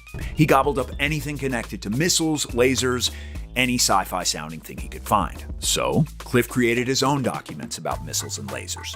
Through the weekend, he conjured up an entire library of fake paperwork about the Strategic Defense Initiative, better known as Project Star Wars. It was Reagan's super advanced missile defense effort that was the talk of the town back in the day. Cliff's documents were just a pile of bureaucratic gibberish with every scientific mumbo-jumbo buzzword he could muster. He typed out a pile of these documents, uploaded them to Berkeley's computers, and just like that, a technique known as the cyber honeypot was invented. Cybersecurity professionals use it to this day, and it's essential for modern law enforcement. Most of the hacker arrests you see in the news are made thanks to honeypots. But in the 80s, that was just not a thing yet. And Cliff was the one who came up with the idea while standing in his shower. And the hacker, he took the bait. He saw Strategic Defense Initiative in the title and began pumping the documents through his bleeping and chirping modem, one excruciating line at a time. The German telephone technicians grabbed their voltmeters and went to town on those relays, and several hours later, the police had the address where Hunter lived. And that's where most retellings of this story usually end. Hunter turns out to be a team of German teenagers, they get arrested, German police find out they worked for the KGB, and were selling the stolen documents to the Soviets for huge sums of money. Enda. But that's just the first half of the story. Because as Cliff was tracing his hacker, another even bigger drama was unfolding out there in Germany. A drama chock full of hacking, drugs, and rock and roll. That drama later became known as Project Equalizer. Welcome to Chaos Computer Club. To this day, it's the largest association of hackers in Europe. Basically, if you merge Anonymous with the Pirate Party, then multiply it by the DEF CON conference and put it in Europe, you get the Chaos Computer Club. In the early 80s, this organization tried to unite all hackers, or computer freaks as they were known at the time. It also preached the ideas of open sourcing, freedom of information, and sticking it to the man. All of that with the anarchist bent of people who survived purely on the light of CRT monitors, underground techno music, the smell of soldering, and whatever substance they might have been distributing under the table. Chaos Computer Club. No word in that name was taken lightly. Chapters of the club popped up all across Germany, spreading their cyberpunk message. In 1985, such a chapter opened in Hanover. Well, a chapter's a big name for what was just a couple guys in a local bar. Those guys were named Dob and Hagbard. Dob, real name Dirk Otto Brzezinski, was a brilliant programmer in his late 20s. Extremely, if not obscenely well paid, he had a day job freelancing for some of Germany's finest tech companies, a gray suit, a well-lit office, and a life that bored him to no end. Hagbard was the polar opposite. His real name was Karl Koch, and he grew up in an abusive family which left quite an imprint on him. Both of his parents died of cancer and left a substantial inheritance. Hagbard did his best to waste that on computers, drugs, and partying. Soon, several more people joined this small club. Hans Heinrich Hubner, nicknamed Pango, was a hacker cowboy from Berlin. When the local computer freaking scene turned out to be too boring for him, he sought friends elsewhere and ended up in Hanover. Marcus Hess, nicknamed Ukmel, was a physics student who got into computers by moonlighting for a local startup and got absolutely bewitched by them. There was also Peter Karl, Pedro, who had nothing to do with hacking, but he was their drug dealer and just liked to hang around smart people. These guys were some of the best programmers in the country, but there's no doubt who was the soul of the gang. It was Hagbard. Everyone described him as almost a prophet, a genius who radiated the spirit of the age. Unlike the others, he had no background in programming. He was completely self-taught and preferred brute force above anything else. There are legends about him almost supernaturally guessing passwords and smelling vulnerabilities.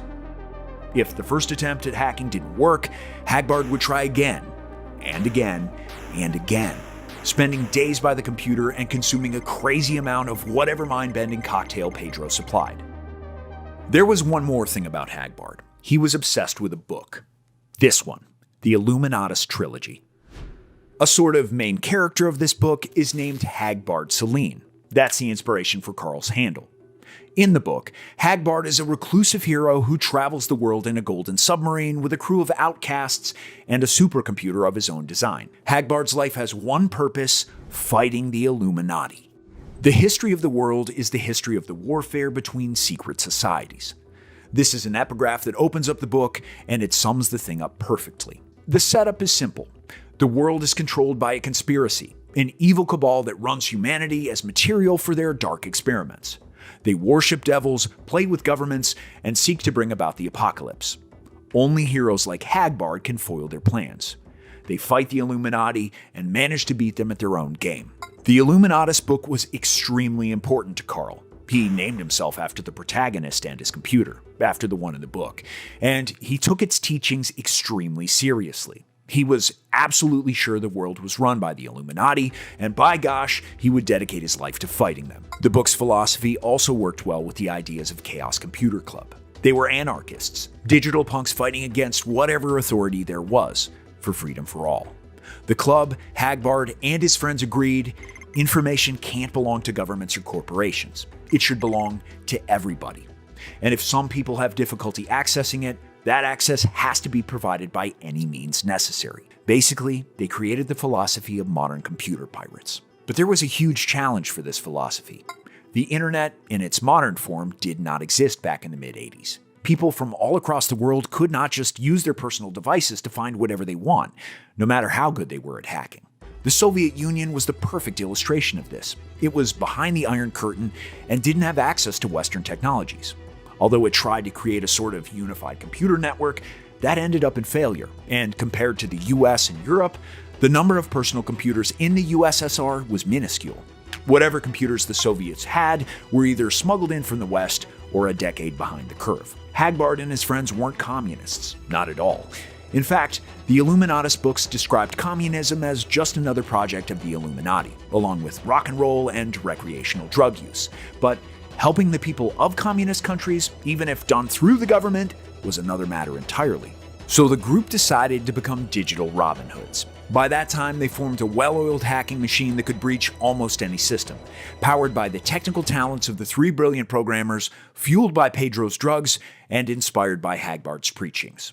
Lo and behold, they launched Project Equalizer. But they still faced one question.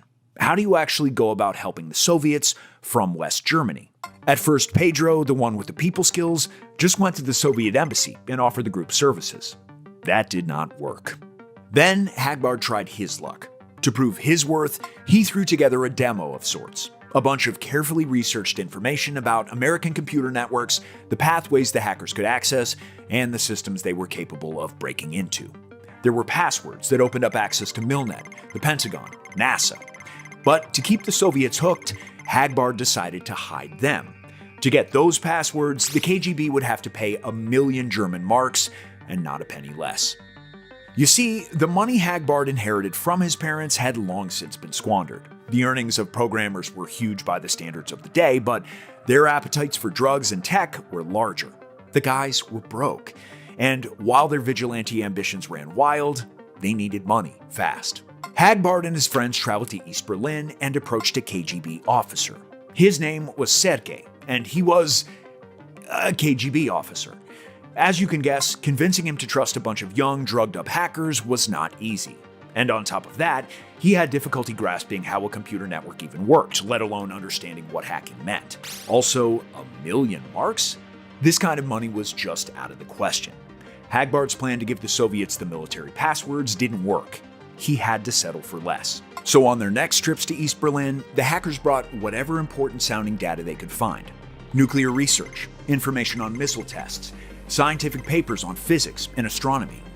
Later, they began transferring programs, industrial software, operating systems, even malware. The hackers would burn that on magnetic tape and bring it to Sergei. He would give the tape to his technicians for checking, and if the information appeared to be worthwhile to them, the hackers would get paid. At home, they would use a modem connection at Hagbard's dingy old apartment, siphon the information through the phone line that was as slow as it was unreliable.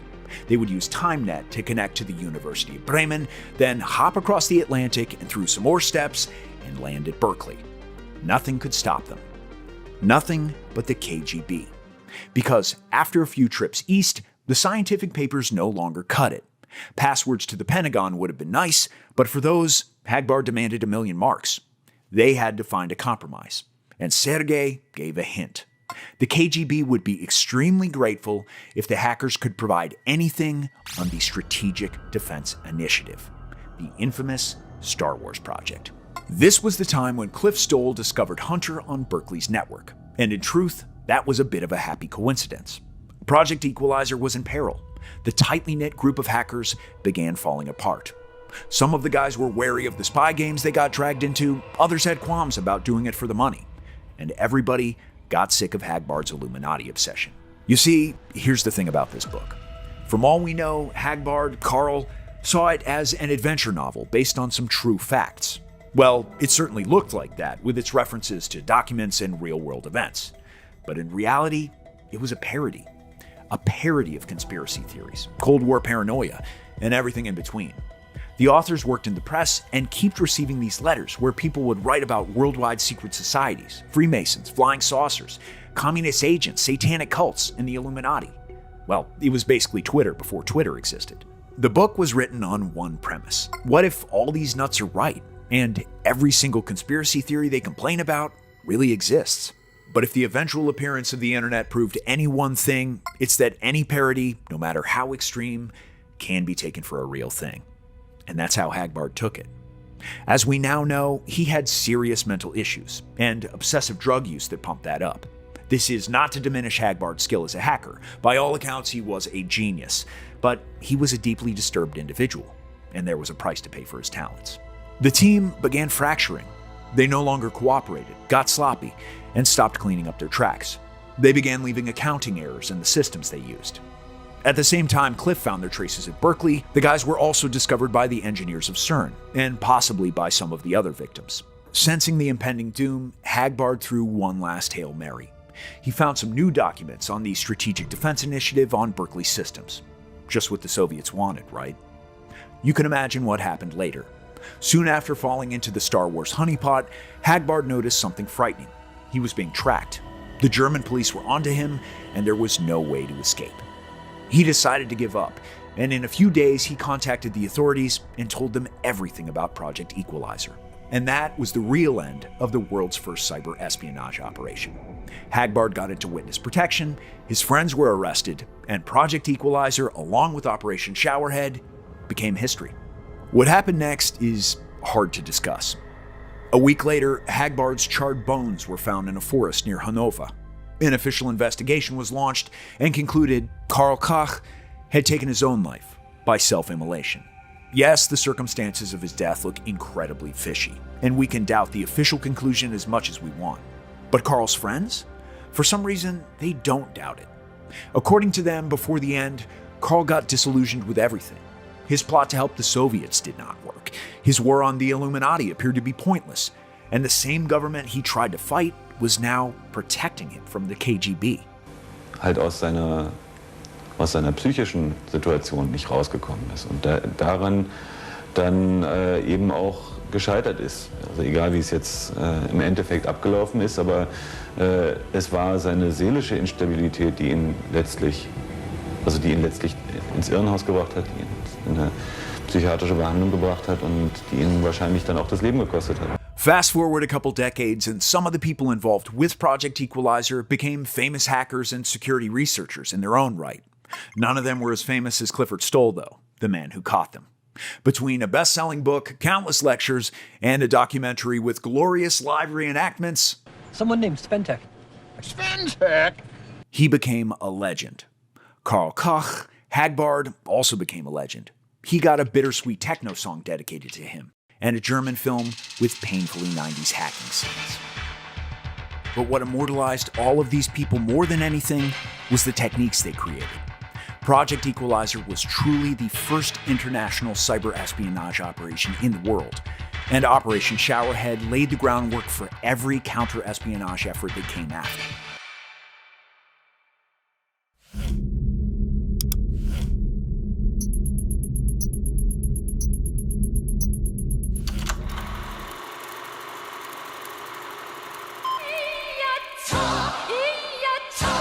Welcome to North Korea, the land of military parades, an occasional famine. This guy, his nukes, the most spectacular technological failures, and the world's most powerful hackers? They have the capability not only to infiltrate, but potentially to destroy data and systems. Wait, this can't be right. When it comes to technology, North Korea often looks stuck back in the 1960s. How can this country have anything to do with hacking? Well, it's a complicated story, and one in which a lot of things aren't like they seem. We might even say there is some deception going on, like a play. So, welcome to the North Korean theater.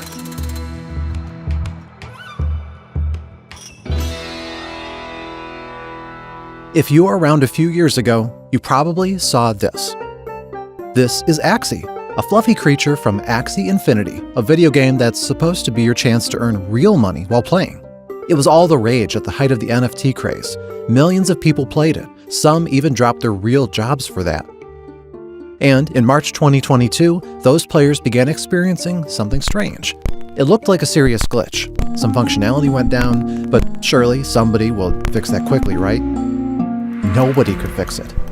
You see, the game got so popular because it ties its in-game money to Ethereum. That Ethereum, the second biggest cryptocurrency after Bitcoin. These are not just in-game coins. They have a direct connection to real-world money. A couple of conversions, and your coins turn into real cash. The exchange mechanism is quite complicated, but it relies on a user-friendly platform called Ronin, a special service set up by the game's developers for easy transfers. And those problems experienced by the players in March 2022, they had everything to do with Ronin. So yesterday, developers of the Ronin network announced through a blog post that they had discovered a hacker had stolen $540 million worth of cryptocurrency. It was hacked. The whole system, an extensive network of computers put in place to ensure that the game's transactions were legitimate, was taken over. That allowed hackers to steal $600 million worth of in-game currency from the players. Then they converted that currency into Ethereum and ran off. All that remained was to launder the money. $600 million. At the time, it was the largest heist in history. It's still the largest heist if you consider how much the currency was worth at the time. Only sometime later were internet sleuths, professional investigators, the developers of Ronin and Axie, and everybody else were able to piece together a picture of what happened. And all of them arrived at the same conclusion. Who is the attacker? Well, you've probably guessed it. North Korea. This North Korea, a country that is the butt of almost every joke on the planet, managed to steal $600 million from an NFT game. Ask a random person on the street how NFTs work, and they're going to struggle to explain it. But North Koreans, well, they understood it well enough to hack the entire system and get away with hundreds of millions. Well, you see, this wasn't North Korea's first rodeo. The country did some crime before. No big deal, you might think. Countries sometimes just do crime. Smuggling weapons, forging documents, things like that. You've seen the movies, you know how this works. Nearly all countries dabble in this at least a bit, for all kinds of reasons. If they don't want big problems, they tread carefully and avoid overdoing it. But there's one country that just does not care about problems.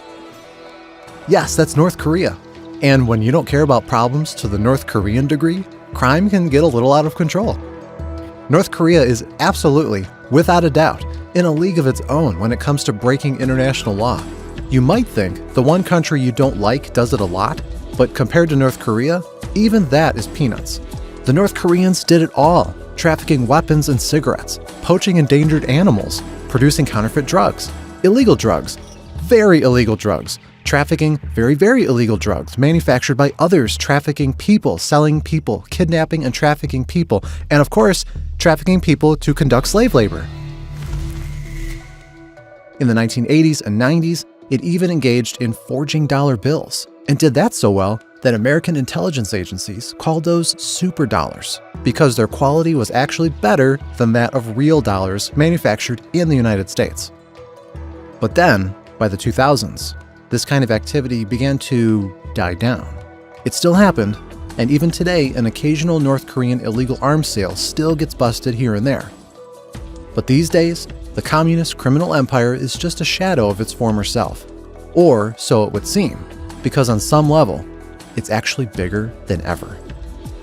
The only difference is that the things North Koreans traffic no longer look like this, or this. Quite often, those things took a shape a tad more complicated. But printing fake money is one thing. Hacking an extremely, stupendously complicated crypto system is just something else. So, how did that happen? To answer this question, we have to learn 2 Korean words. I promise they're easy, and unlike some, we won't go after you if you don't practice them every day. One of those words is Juche. It's the state ideology of North Korea and the idea that a truly independent country should be completely self-reliant. It has to provide everything it needs itself. International trade networks, complex agreements, and supply chains, those are evil and have to be eradicated. Well, maybe a country can trade with a small circle of close socialist allies a bit, but it certainly can't have anything to do with those evil capitalists and their dangerous ideas. Think about Juche what you will, but practice shows that it is not very compatible with decent living standards. The North Korean middle class lives in what would be considered abject poverty in the rest of the world. Things like running water and personal transportation are an unreachable luxury. Food shortages are a daily occurrence, and hard, manual labor is the primary pastime for people of all ages. The internet? Well, it exists in theory, or rather, in propaganda, where North Korean students sit by the computers doing something. We saw one guy looking at the Google homepage, but he wasn't searching for anything. He was just staring blankly at the screen. For most North Koreans, electricity is the only sign that the Industrial Revolution actually happened, although even that is strictly rationed. The grid doesn't work for most of the day, and when it does, it serves to power radios that blast propaganda that can't be turned off. By some estimates, the size of the North Korean economy is comparable to that of Afghanistan, a country ravaged by decades of war. Oh, and there's one other thing. The poverty in North Korean citizens is not even the biggest problem Juche creates for Kim here. You see, adhering to this ideology is a bit like living on a remote farm and refusing to interact with the outside world.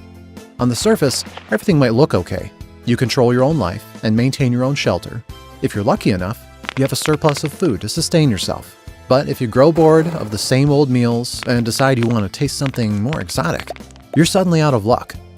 You're even more out of luck if you just had a poor harvest, and if your farm workers catch a nasty disease or even worse, decide to rise up and overthrow you, the trouble becomes very, very acute. You can't get high-tech weapons to protect yourself from adversaries. You can't enjoy the newest technological advances made elsewhere in the world. And you don't get to destroy your health with those corrupt capitalist snacks they make on the other side of the ocean. The North Korean government understands that very well. This is why, while it touts Juche as the best thing since Kim Il-sung's invention of sliced bread, in reality, it's totally fine with this isolationist approach. One of those liberties is dabbling in international crime. Another liberty is songbun, the second North Korean word we have to learn. You know how in communist countries all the people have to be equal, but then some are more equal than others? Well, in North Korea, this principle is basically the unspoken law. Songbun is a rigid, semi-official class system the North Korean society lives by. It divides all citizens into 3 categories, although each of those categories can be divided further. At the very bottom of this system is the hostile class, and according to the government, the hostiles don't even deserve to know the name of Kim Il-sung, let alone employ any technology beyond their own 2 hands. The wavering, or the middle class, is the one we've already talked about: manual labor, radios you can't turn off, and life in poverty. And then there's the core, or the upper class, where life looks very different. The core is a class that the North Korean government relies on. Well, the entire government belongs to that class, so it's a given. The army brass, the top managers, and all the other important North Koreans are members of the core. This class has access to a lot of goods one might expect while living in a run-of-the-mill country. Not a very rich one, but not a very poor one either. For example, this is a North Korean computer shop. It has TVs, washing machines, coffee makers, and yes, computers. Not very new ones, mind you. Most of these things are smuggled through an international blockade. and the prices are far beyond the reach of most North Koreans. Also, all of them will most likely have the Red Star installed, a proprietary North Korean operating system that looks like old Windows or Mac OS, tracks everything the user does, and only allows connecting to the North Korean version of the internet, a completely enclosed network that bears little resemblance to the actual internet. But all of that is for the regular members of the Corps. And what if you want the best stuff, like Kim himself, who always poses with the latest Mac? Well, then you have to climb the ladder even higher, because the Corps class has its own Corps, the elite of the elite, the 1% of the 1%, and North Koreans that belong to that class live in luxury. Restrictions, shortages, borders, those are things for common folk. Food, technology, even media, the very top of Songbun has it all. International sanctions be damned. In many cases, they even get to travel the world on forged passports, more often than not. And they're the ones Kim relies on when he needs to exchange some of his criminal money for goods, tech, or whatever else can be found on the black market. Uranium enrichment centrifuges, for example. Alright, that's the end of our lesson about North Korean language and culture. Just remember, there's Juche ideology and Songbun social systems. And those things aren't really compatible with each other, because while lower class have to be content with self-reliance, the upper class needs their Macs, snacks, and nukes. And hacking? Well, it sits at the very center of this conundrum. It's one of the main ways the North Korean government maintains Songbun and circumvents Juche. And the way how it does that is quite interesting, but before explaining it, I have to ask you for two things. First, could you please like this video and subscribe to our channel for the greater cause? And second, oh, he left. Well, never mind. Let's go back to the video. Have you ever seen North Korean children playing musical instruments? Like this, and this, and this. On the one hand, yeah, it's a bit creepy. On the other hand, these children are, well, geniuses. They have mastered their art to the level very few adults in the rest of the world will ever achieve. How? Well, North Korea loves gifted children. This is how it manages to have a truly incredible music scene, punch way above its economic weight in sports, and perform pretty well in other kinds of international competitions. Children from the middle class, and perhaps sometimes even the hostile class, are closely monitored. If they display talent in music, sports, or any kind of science, they're selected and given rigorous training. They can't choose their own career. But to be fair, their less talented friends don't have this option either.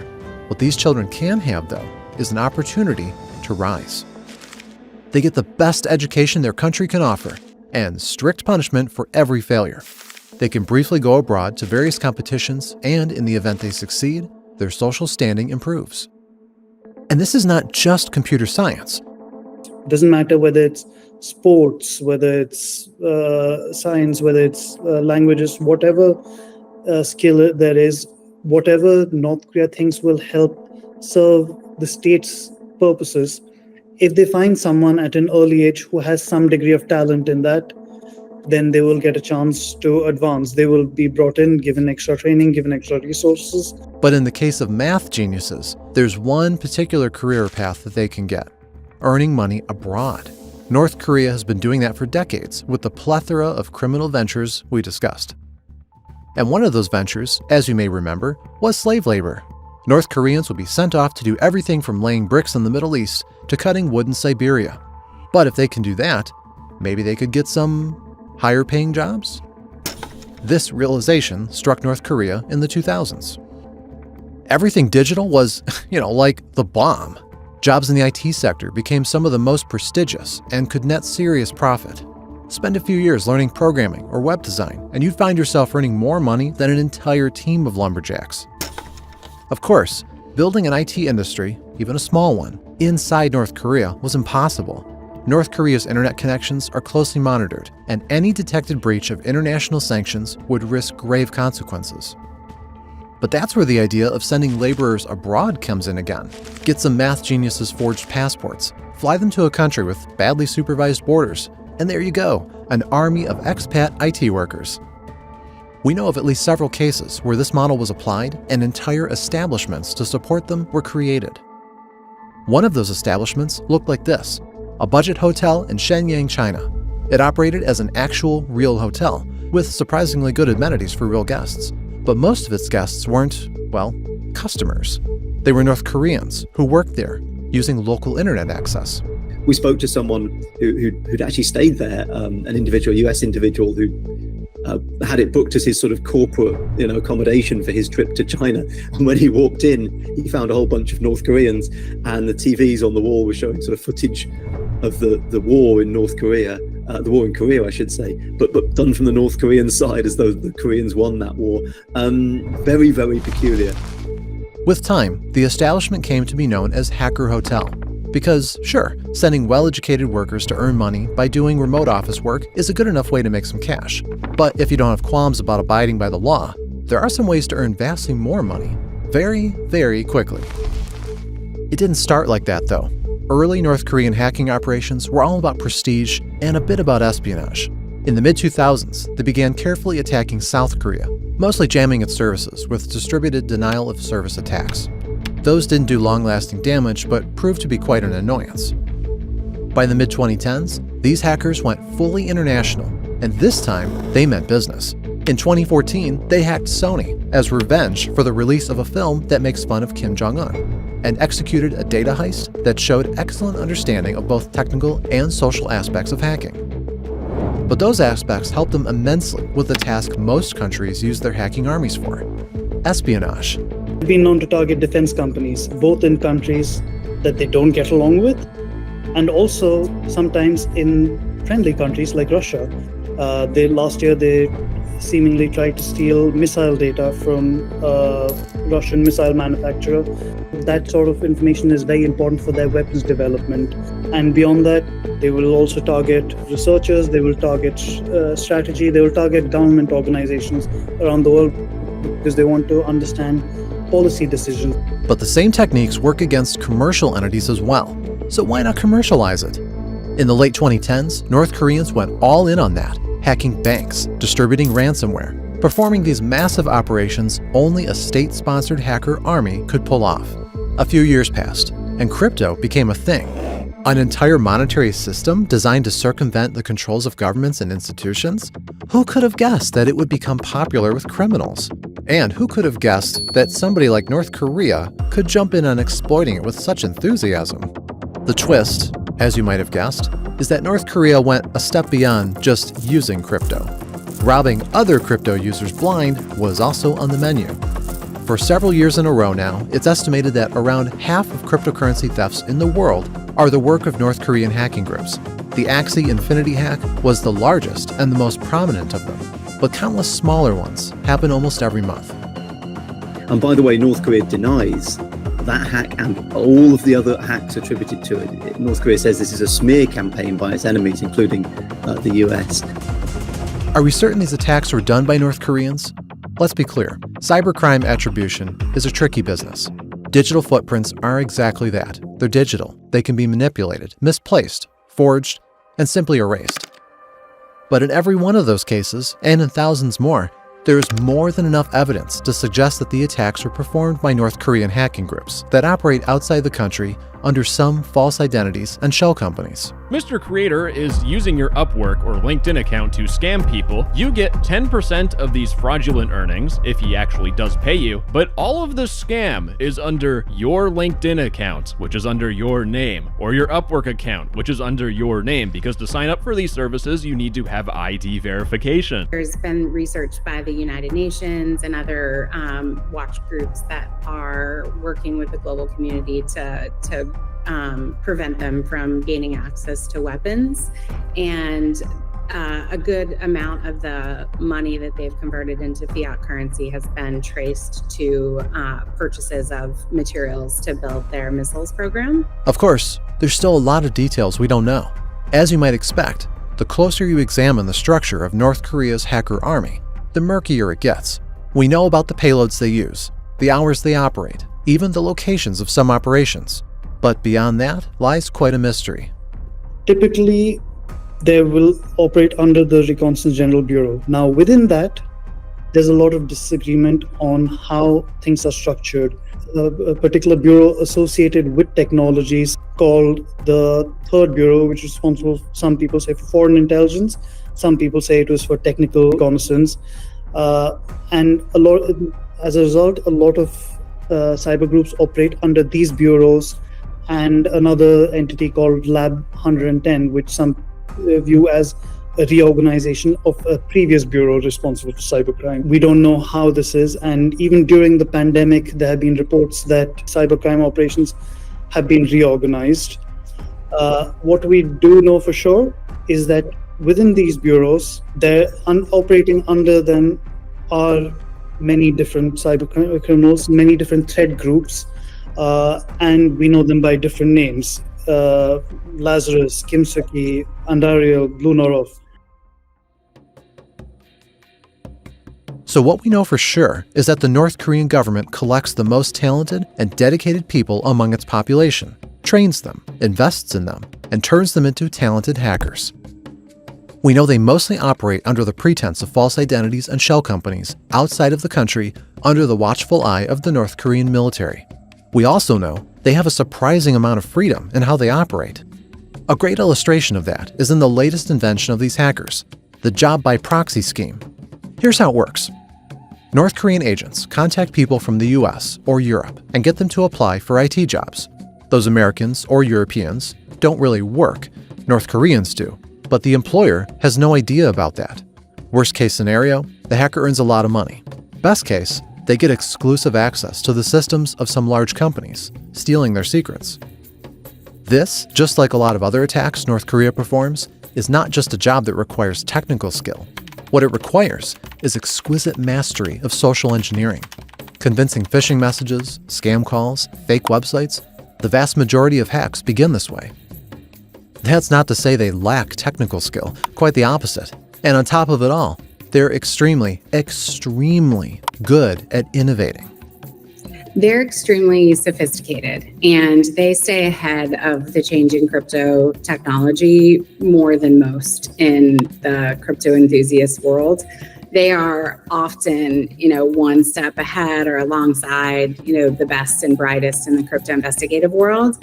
And they're continuously experimenting with new ways to either steal money or make money off of crypto schemes or launder funds. We've seen them dabbling in mining. We've seen them dabbling in NFTs. We've seen them dabbling in Monero, as you mentioned, and bits of ways that they can move money or gain access to money out of crypto. There is one more problem, though. Those hackers have to get a taste of the outside world. They even have to learn how it works. After all, they will be the ones doing everything from scam calls to leveraging the subtleties of the crypto market. And after they learn about the outside world, even train in the Western way of life, they might get a bit difficult to control. This is where the class system comes in again. For one, those hackers aren't too different from the regular elite, who travel the world, enjoy the internet, and eat all of the potato chips they want.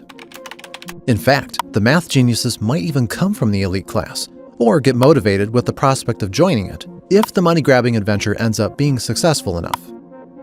So, the North Korean hacking business is a nasty feedback loop. It props up the social hierarchy, helps the country to sustain its elite class. But that elite class also makes the whole hacking endeavor possible. And what if the whole social coercion scheme fails? What if the thought of defecting still crosses the hacker's mind?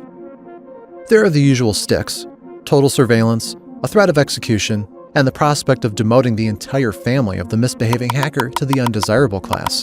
And of course, there's the greatest deterrent of them all: apathy. One of the interesting things that I saw a description of inside North Korea was a bunch of university students who were looking at the internet, the open internet, and they were told to go away and research and find out, I don't know, the height of the Empire State Building or something like that. So they can see New York, they can see the Empire State Building, they can see Manhattan. But beyond that, they had no inquisitiveness. They didn't want to know, well, what is New York like, and where is the Empire State Building, and what is Central Park, and how do these people live? There was no inquisitiveness. They simply saw the internet as a window into a world they would never visit. So that idea of inquisitiveness about the outside world is stamped down on from birth in North Korea. And it's possible that there's something else North Korea stamps out. Do you remember the first time you heard of North Korean hackers? What was your reaction? Weren't you convinced that it's impossible, that North Korea can't have anything to do with hacking? A country where most of the population lives in poverty and exclusion, running one of the most sophisticated, well-organized, and impactful hacking operations in the whole world? This idea sounds absurd. Two stories that don't mesh with each other very well. And yet, when you dig deeper, they don't only coexist, they complement each other. But making that idea sound absurd, stamping out any inquisitiveness about the criminal empire of the North Korean regime, that's quite a strategy. Convincing the rest of the world that you don't pose any danger, and you're just a hermit kingdom full of poverty, naive propaganda, a slightly mad leader, and his weird obsession with nukes that don't even work most of the time. Sounds quite ingenious. To be fair, we don't know if this is on purpose, or just a happy coincidence the North Korean regime loves to exploit. But we sincerely hope that after watching this video, you won't fall for it, because you've learned something new about the world.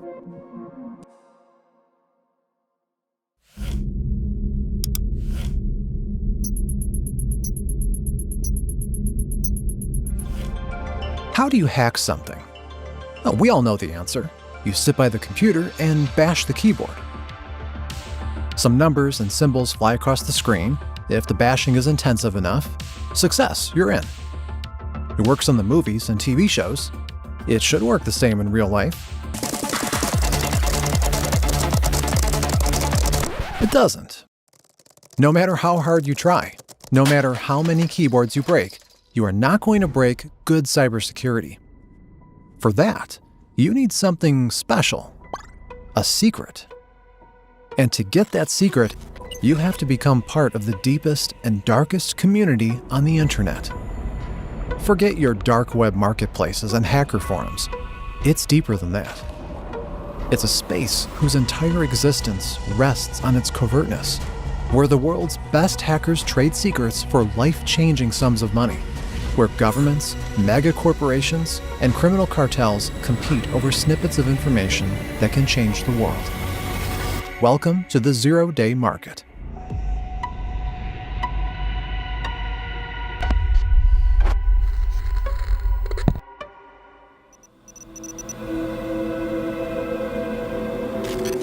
You're standing in front of a high and strong wall. How do you get to the other side? Walls like this are all over the internet. They guard the data of companies, nations, institutions, even people like you. When somebody purchases a gadget or an app, the wall is included in the price. People are paying for not getting hacked. But how do you hack things then? How do you get to the other side of that wall? Smaller walls can be scaled or broken through. That's what things like SQL injections and DDoS do. Most walls have an even easier access, just talking your way in. That's called social engineering. But for some, even the strongest brute force or the cleverest infiltration is not going to work. You need a better way in. You come closer and inspect the bricks. Maybe one of them is cracked or protrudes just enough to give you a foothold. Maybe it can be moved to reveal a secret passage. Windows 10 and Mac OS X, some of the most popular operational systems out there, have around 80 million lines of code. If each line was a brick, you could build nearly 300 miles of wall with them. 300 miles, 80 million bricks. What's the chance that one of them has a flaw? In the code, a flawed brick is a bug, a vulnerability that can be used and exploited, a hole in the system you can slip through. The companies that build walls don't want flawed bricks. The income of those companies depend on shipping a secure product. They have entire departments dedicated to finding flaws in the code and pay hefty sums of money to anyone who can reveal a bug. And whenever a company finds a vulnerability in its software, it issues a patch, a fix that replaces the brick and removes the vulnerability.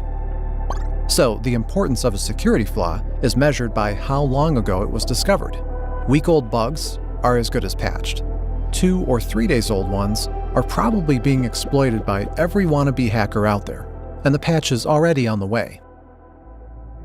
But if a company has no idea a bug exists, in other words, if it had known about a bug for 0 days, it's a whole other story.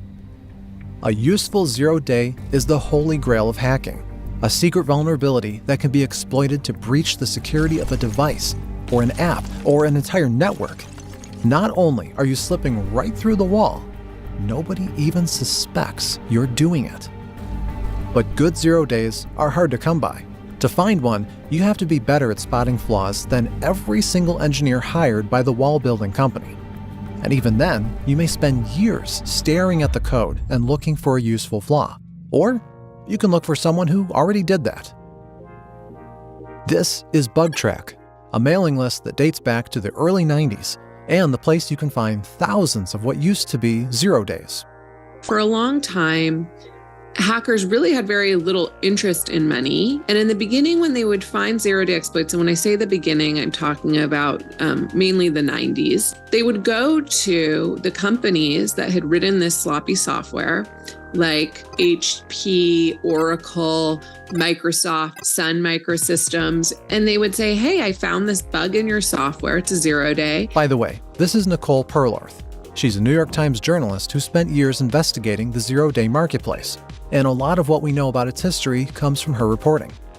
To create this story, we reached out to experts like her, who have actual hands-on experience. Finding and contacting them is a bit more difficult than it looks. The only reason we can do this is you, our viewers, and we are thankful for every token of appreciation you can give, be it a like, a subscribe, or a comment. A small gesture can go a long way. So, the early hackers would attempt to contact the companies and notify them about 0 days in their software. And the companies, instead of looking at this as, oh, thank you for the free quality assurance, often replied with a letter from their general counsel saying, if you poke around our software again, we'll see to it that you go to prison. So, BugTrack. You create a snappy handle, you hide behind a proxy, you take your 0 day and mail it to thousands of hackers across the world, the community gets valuable information, the company gets punished, and you get street cred. Sharing and exploring 0 days was a major part of the early hacker culture and a source of pride for many. But as the years went by, this state of things began changing into something unrecognizable. There is a wall, and you really need to get to the other side. You have money, you have connections, you have resources. All you need is a hint. You go to BugTrack and look for names. There is Mnemonics, Aleph1, Hacknisty, scores upon scores of handles, a lot of very skilled people who do a lot of work for free, but maybe some of them would like a bit of compensation. You choose one, an email, a polite, well-measured offer, and a sum, more than they earn in a year, more than the software company is willing to pay for the same bug. There are very few problems a bottomless budget can't solve. Years pass. You do the same again and again. You establish stronger connections, relationships, networks. Some of the people are reliable, others not so much. You keep the reliable ones close, the dangerous ones even closer. You are not the only one buying, and your contacts are not the only ones selling. A market begins to form and grow. Just by sending some emails, you get 0 days that can bypass any wall. And even if you have a problem finding sellers, there might be a solution to that. Middlemen emerge, 0 day brokers, companies with shady names and even shadier backgrounds willing to help you in your struggle. They can find whoever you need and conduct the transaction. They will even confirm if the merchandise works and vouch for its effectiveness. They're very much a matchmaking service, right? Government, right, could go and post even, anonymously on Reddit or, some underground forum, hey, I want to go buy an exploit, right? But then you're dealing with some unknown party. You have issues around escrow, right? Both trust from the buyer side and trust from the seller side. And so these exploit brokers work as middlemen and matchmakers. They're holding stuff in escrow, and then they're confirming the vulnerability or holding funds in escrow. And then confirming the vulnerability actually works in many cases before even brokering the deal. And then, of course, for all those services, they take a percentage off the top. So you buy a snippet of information from a broker or an anonymous hacker online. You confirm that the vulnerability works, and you develop an exploit, a piece of malware that can reliably turn one flawed piece of code into a safe passage through the wall. Time to use it. What you are looking at now is an exploit, not an actual one, but a reconstruction a researcher managed to piece together after scraping the remains of an attack on his phone. It's designed to infect iPhones through an invisible iMessage. The user never gets a notification, not even a blip on the screen. A snippet of code just slips in and stays completely silent. It begins working through a particular bug, a flaw that existed in Apple's software for decades, a remnant of a function that has long been discontinued. A deformed brick that once supported a wall but no longer does. After slipping through, the code takes over a small part of the phone's memory, just enough to get some minor things done. Using this memory, the message finds another, larger hole in the wall. Another 0 day through which an even more malicious code can be brought through. It's unexploitable from outside, but once you're in, you can use it. The new code is more potent, and it begins a war on the phone's native systems.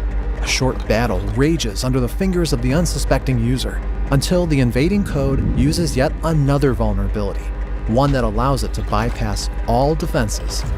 In several seconds, the iPhone is conquered. Finally, one more vulnerability is used to gain access and take over the Safari browser. Now, the phone is at the mercy of the intruder and will report everything the owner does, sees, or hears. A string of 4 0 days, an entire attack chain tied together by some very well-written code, giving you unrestricted access to any iPhone on the planet. The researchers called this chain Operation Triangulation. A weird name for an attack that has 4 prongs, not 3, but who are we to judge? Weird naming aside, these exploits are incredibly potent and incredibly dangerous. And to get that sort of capability, you have to pay the price. Just like with almost anything on an open market, the price is a reflection of the usefulness. One of the very few glimpses we get into the cost of attacks like Operation Triangulation is a list by Zerodium, a major broker company that actually publishes its prices. According to Zerodium, a 0 day that allows you to bypass a phone's passcode or a PIN nowadays is up to $100,000. A 0 day that allows you to access their chat application, a web browser, or an email could cost up to $500,000. 0 days that give you access to somebody's phone without any interaction on their part can net $2 to $2.5 million. So, millions of dollars to break into a phone. And that's not even counting the salaries of the small army of hackers who wrote the exploit, making the 0 day usable. These are not the amounts of money you pay to keep tabs on your cheating fiancé. The people who use these attacks aim a lot higher. The biggest demographic of buyers, on open markets is probably governments. I mean, they have money that cyber criminals, can't touch, or can't possibly amass, even some of these larger ransomware gangs. And the value, right, that they get out of the, out of the intelligence that they gain with these 0 days is not measured in dollars and cents either. Some 0 days are harmless. You find a mistake in the code and it might be in a system which is not widely used, or if it's even used by some niche audience, it's not that interesting, not worth your effort to break into that system. But the systems that hackers and nation states spend a lot of time on right now are iPhone software, Android software, software that touches critical infrastructure, software that touches, like I said, cryptocurrency systems, wallets that could get you a lot of cash in cryptocurrency. We may never know the actual cost of Operation Triangulation. There's only a small handful of broker companies that publish their prices, and countless more that don't. The actual cost of a 0 day, let alone an exploit, can vary a lot. A good example of that is Operation Zero, a broker that popped up just a few years ago. In September 2023, it offered the highest price for an exploit that has ever been recorded, $20 million for an attack chain. Things like Operation Triangulation could cost at least as much, or even more. All of that to give you access to a phone, a small device that tracks its users. But some targets of such attacks are bigger. Another zero-day bought for a similar price might net you an entrance to a desktop computer, or an industrial controller, or an entire network that maintains infrastructure of a factory, a military base, a city. Stuxnet, one of the most advanced examples of malware, used a string of 4 zero-days to enter an Iranian nuclear facility and disable it.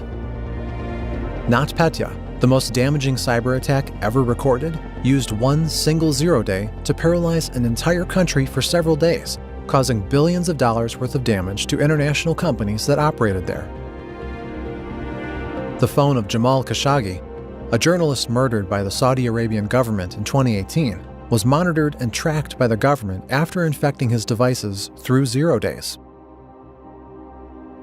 So far, we've been comparing a zero-day to a flaw in a wall, a brick that reveals a hidden entrance.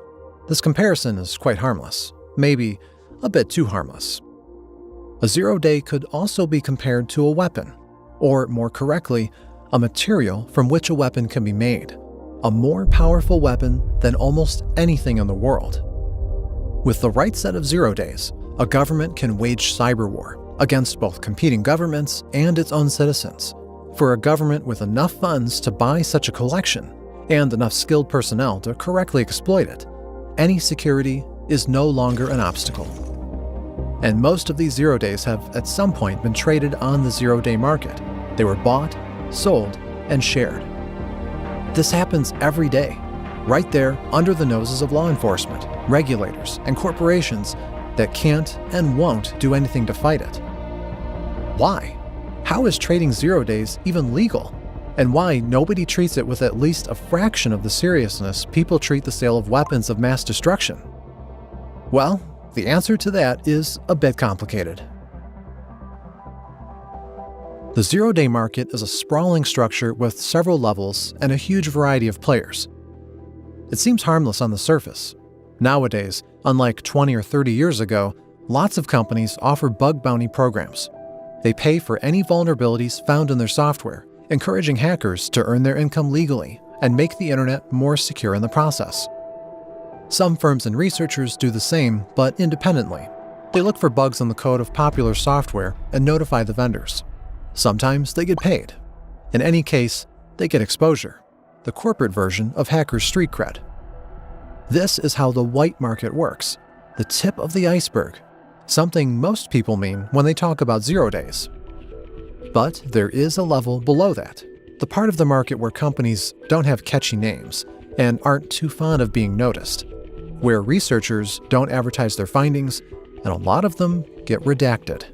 You can go search LinkedIn and find people that are, hiring contractors, right, that are hiring for vulnerability research, requiring security clearance. That's not an anomaly in the U.S. But make no mistake about it, right? All governments are either researching these or purchasing them, and probably some combination thereof. This is the gray market. Strictly speaking, it's not legal, but it's not illegal either. The governments are investing in research and hiding what they find from the public. They pay the hackers for their silence and use the zero-days for spying and cyber warfare. It's hard to comprehend, morally dubious, and entirely unregulated. But there's a level below that too. Finally, we have the black market, which is sometimes governments, if there are international regulations limiting their ability to buy zero-day exploits on the gray market, a lot of illegal activity goes on black market, and the value is much higher than white market, could be 10 to 100 times as high for exploits as on the white market. So you will find a lot of international crime networks and organizations, some rogue governments, non-state actors of various types operating there illicitly. Recently, the world witnessed a very telling example of exactly that. This is an app called MoveIt, a file transfer protocol similar to WeTransfer or OneDrive. It has a boring interface and a moderate market share. Safe to say, you've probably never used it. Unless you worked at a major corporation or a government office. Before 2023, most of its clients were the big shots, the likes of Shell, Sony, and the US Department of Energy. In June 2023, Clop, a major ransomware gang, acquired a zero-day vulnerability in MoveIt software. Immediately, it was used to breach the service and steal the data of all its clients. And what resulted was the largest ransomware attack in recent years. Clop's list includes over 2,500 companies and nearly 90 million people, more than the population of such countries as Germany or France. Clop began extorting the companies, threatening to release their secrets if they didn't pay ransom. We'll never know how many companies budged, but the payouts quite certainly made a lot of criminals very, very rich, all thanks to one single 0 day. So it started with nation states and their contractors. And like most of these techniques and tools, it has now migrated to cyber criminals. And over the past few years, we've seen cyber criminals use 0 day exploits in various ransomware attacks or hacks of cryptocurrency exchanges or wallets and that kind of thing. So that's the black part of the 0 day market. With it, the whole thing seems quite neat and organized. You have the good guys who work openly and hunt for 0 days to expose them and make everyone safer. You have governments and shady companies who trade 0 days to stay on top of the cyber warfare game. And you have the criminal organizations that buy 0 days to steal data. You can read all about this on Wikipedia, or, well, anywhere. But this structure is clear only from the surface. When you begin looking at the market closer, the lines begin to blur, and things get worse. Let's get back to Operation Triangulation, an exploit that used 4 0 days to gain access to any iPhone. This operation was discovered after researchers at Kaspersky, a Russian cybersecurity company, accidentally detected its traces on their phones. The researchers admitted it is the most complex and most advanced attack they've ever dealt with. It has all the telltale signs of a state-sponsored hacker army, and a very powerful one at that. At the same time, the Federal Security Service, the Russian analog of America's NSA, announced discovering the same attack patterns on thousands of phones of Russian government officials. The service said they managed to identify the attacker, American intelligence agencies, who spied on Russian citizens in this unparalleled international attack. According to the FSB, such an attack had to be coordinated with Apple, which would not allow bugs like those to remain in their systems without any reason. But then there is Operation Zero, the company which offered $20 million for the same attack chain, hinting that the attack is more than possible without Apple's input. Just like with most vendors, we know very little about Operation Zero. But one thing we know, and it's a thing the company is out loud and proud about, is that it sells its exploits only to Russian intelligence agencies and companies. Another thing we know is that it was founded by a former employee of Kaspersky, the same company that was later attacked by Operation Triangulation. For a citizen of the United States, selling a 0 day to Zerodium, which would pass it on to the NSA, would be the work on the gray market. To sell the same bug to Operation Zero, the citizen would have to enter the black market. And for a Russian hacker who discovered the same 0 day, the situation would be strictly reversed. Contacting Operation Zero would make them a millionaire, and contacting Zerodium would likely land them in jail. But only a small minority of hackers live in the United States or Russia. Every country in the world aims to get an edge in cyberspace, and each one of them sets its own rules in accordance with its alignment. Each one has its own white, gray, and black markets, and thanks to the world being as interconnected as it is, absolutely nothing prevents one government from reaching out to a black market of another. Governments that are not looking for morally dubious things generally use gray and white markets to get those types of vulnerabilities. If they go on the black market, it's really because they can't get to it in any other way, and it gets pretty complicated. Both Zerodium and Operation Zero are pretty straightforward. They sell to their governments and are transparent about it. But when it comes to brokers, those two are an exception. Most companies that trade in 0 days work entirely in the shade. What they sell and who they sell to and who works for them is a total secret. And from what we know, they often use that to blur the lines between the markets even more, either on accident or not entirely so. They may actually sell to not sanctioned regimes, because that would obviously be illegal, but they probably aren't doing like as much due diligence as you might otherwise, want. And they might even in some cases, through that lack of due diligence, be working with, some possibly unwittingly with some cyber criminal. But then we have these high profile incidents where groups like Hacking Team, which was based in Milan, Italy, get hacked themselves. And we say, oh, they're selling to African nations that have horrific human rights records, or to Russia, which might not have initially fit these hackers' moral calculus on who's a good country, who's a bad country, who has free press and who doesn't. And thanks to all this secrecy and all of this blurring, imposing any kind of regulation on the zero-day market, or even going after anybody who crosses the line, becomes nearly impossible.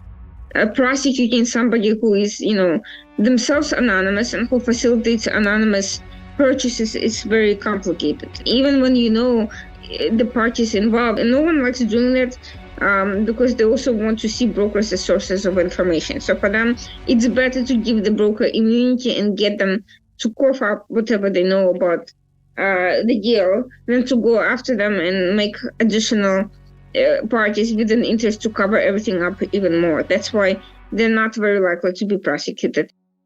And this is how the zero-day market operates, with no regulation, with no prosecution, always on the border of legality and morality. It is sprawling and complex, and at the same time, mostly invisible and entirely opaque. For people who first learn about it, it's difficult to have any kind of positive reaction. After all, we are speaking about the underground sale of weapons that can be, and sometimes are, used against every one of us. So, an urge to regulate or straight up ban can be overwhelming, no matter how difficult or impossible that might seem. But there can be a different perspective on this, a perspective held by a lot of people who used to work in intelligence agencies and witness what governments use their 0 days for. Yeah, this one's a rather complex one for me. I don't speak purely from opinion. A little bit of it's from experience. I think it's well known at this point, that I'm a former intelligence professional and a former government hacker, right? And so, I've seen firsthand the value of retaining an O-Day purely for offensive purposes. Of course, there's a risk there, right? And that's why the U.S. government, has the vulnerability equities process, where, very smart people, very smart and very educated people from across different agencies in the government meet about 0 days that we have knowledge of and may or may not have weaponized, may be available for sale, what have you, and discuss the value of using it for intelligence versus the value of making our infrastructure safe, right? And globally infrastructure safe. It's a bit complex for me. I absolutely can't side with the folks that say all 0 days are evil, right? That can't be the case. What you're looking at now is a theoretical exploit of a vulnerability in PHP, a scripting language that forms the backbone of the internet, both the visible one, such as the page you are on right now, and the invisible one, the dark web, a place you've probably heard of. Websites and servers there are based on the same principles as regular websites, and they're susceptible to the same vulnerabilities. Sometime in late 2023, somebody, somewhere, discovered a cracked brick in the wall that forms a part of PHP. We don't know who that was and why they did it. Maybe they found the 0 day themselves, maybe they bought it on the market. And then they took that cracked brick and turned it into a passage. With that passage, they could have accessed any server, overtake any website in the world. But the website they did attack looked like this. It's the dark web blog of Lockbit, one of the largest criminal organizations in the world. In several years of their existence, Lockbit attacked thousands of people and extorted billions after stealing their data and demanding ransom.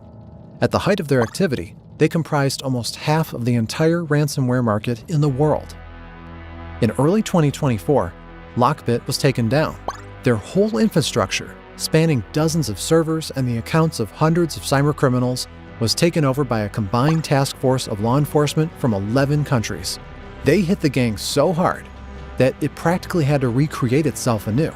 and might never return to the top of the food chain.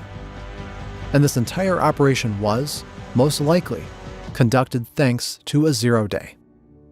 So yes, it can be difficult to admit, but sometimes the governments and law enforcement agencies just do their job, and sometimes that job requires a well-placed exploit. Well, it could be unethical, but the problem is it works both ways. Yes, it could facilitate governments looking to spy on opposition members, journalists, and so forth. And there are many campaigns constantly attacking governments and companies for doing exactly that. It could also be the reverse. It could be other governments going after the oppressive governments and trying to cause them problems. It could also be private initiatives looking for exploits to attack these governments, such as what anonymous affiliates were doing against Russia during the war with Ukraine.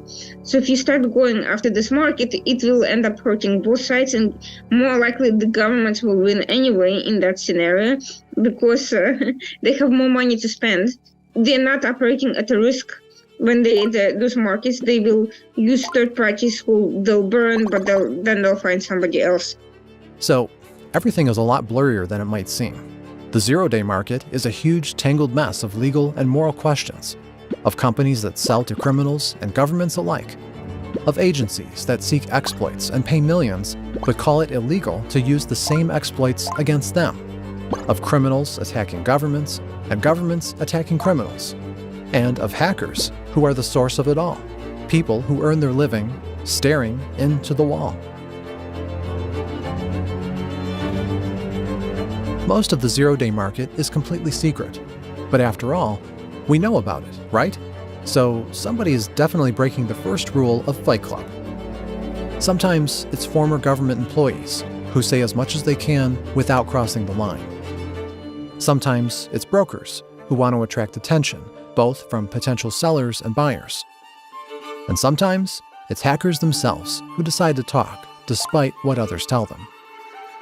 As I document in the book, there are various cases where certain brokers, there was a very famous one based in Thailand. I don't know where he is now, the Gruk. He's a very well-respected member of the hacking community. Spoke to a Forbes reporter, a friend of mine, Andy Greenberg, at one point and thought he was speaking off the record. Basically, the Gruk shared a lot of information. Price lists, some rules of the game. At one point even posed for a photo next to a duffel bag, which I don't know whether there was actual cash in it, but it looked like there was cash in it. I don't know if it was real or not. And from what I understand, after that appeared, he was visited by Thai police and basically, according to friends and colleagues of his, lost half his business because there were a lot of governments who had been buying 0 days from him who said, I don't want to do business with someone who's going to pose next to a duffel bag of cash in Forbes magazine. That is the antithesis of who I want to be working with. And so that became a very public example to other 0-day brokers that they would do well to keep their mouths shut. We tried contacting Grug for this story, and it seems he learned his lesson. Just like almost any 0-day seller or broker you can find on the internet, some of them have public profiles, some reveal some details of their operations, some even share their names. But the overwhelming majority have to operate through multiple layers of encryption. And when you get to that point of secrecy, there's just no way to know who you're dealing with. And frankly, it's dangerous for you to know, and that's why it's done particularly in that way. So the reason why no one wants to talk about this is, one, their customers require complete discretion. No government wants to purchase a 0-day from someone who's out there mouthing off about what they have, who they're selling it to.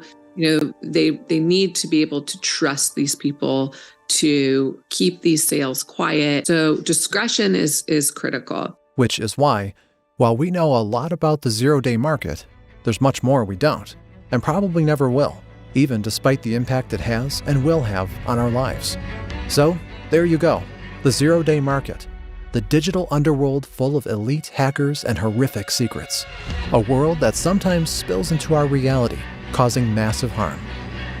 But also a world that is inseparably intertwined with ours, with ties that simply can't, and probably won't, be broken. The walls are built by people, and as long as that happens, some bricks in them will be flawed. And as long as there are flawed bricks, there will be people who will pay money to have them found. And so, the zero-day market will persist. We hope you enjoyed this short dive into another extremely complicated topic. We're very thankful to Nicole Perlorth, whose book on 0 days served as an inspiration for this story.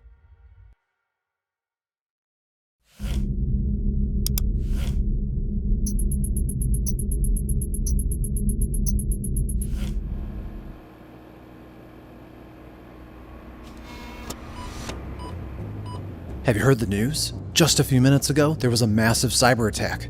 Evil hackers struck a major company. Or was it a government institution? Maybe a hospital? But whatever their target was, the authorities were certain of one thing.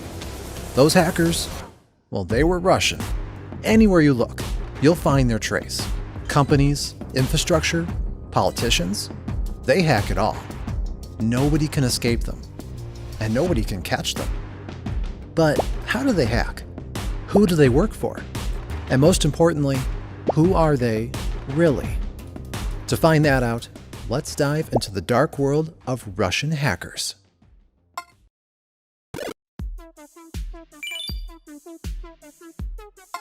Meet Leonid. He's a 16-year-old from a large Russian city. Leonid spends his mornings at school, although he doesn't like it very much. While there, he yearns to return home to a sprawling suburb where his mom's apartment is.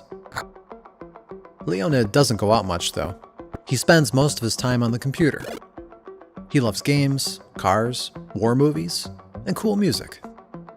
Leonid also loves his country. He's not into politics, not at all. But he knows one thing. His country is in grave danger. It is, as everybody surely should understand, beset by enemies. Clues about that are everywhere, on TV, on the internet, all over the place. Everything aligns. Everything shows that the whole world is against Russia. The only goal of the entire West is to destroy Leonid's country and its people. Well, at least that's what Leonid reads on the internet and sees on TV.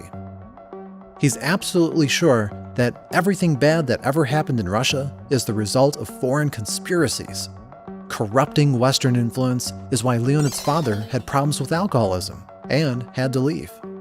It's why the economy is stagnating, and the family is barely holding on, even despite the payouts. It's why Leonid no longer has a brother.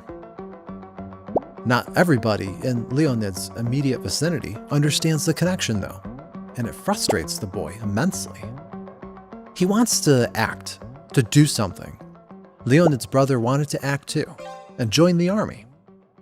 Leonid is neither as brave nor as stupid as that. No, he knows that if you want to defeat Russia's enemies, you have to be smart. And so, when he returns home from school, Leonid becomes somebody else. He becomes the Dark Diver. He's just a cog in a much bigger movement. He knows that. But Leonid learns fast. The crew he belongs to is growing. Just a few months ago, there were a handful of them. Now it's dozens. And together, they can do a lot. Higher-ranking members of Leonid's gang are smart. They follow the news and have a good grasp of what's what. Every few days, they lay out a set of targets and create a plan. The group mostly does DDoS, distributed denial of service. They use a botnet, a collection of infected devices all across the world to send requests and jam the target server, taking it down. The crew's botnet isn't very big, but it's enough for some tasks. Whenever they need something more powerful, they chip in and buy some traffic from a vendor on the dark web. Leonid's crew also probes websites and looks for a chance to deface them, or maybe steal some data. They scrape leaks for credentials and sometimes send out phishing emails, anything that would allow them to get to the target. On a rare occasion, they infect the computer of their target with ransomware, making it unusable. Their techniques are varied, and so are their targets. But there's one thing that ties those targets together. All of them, every single one, are in the countries Russia considers its enemies.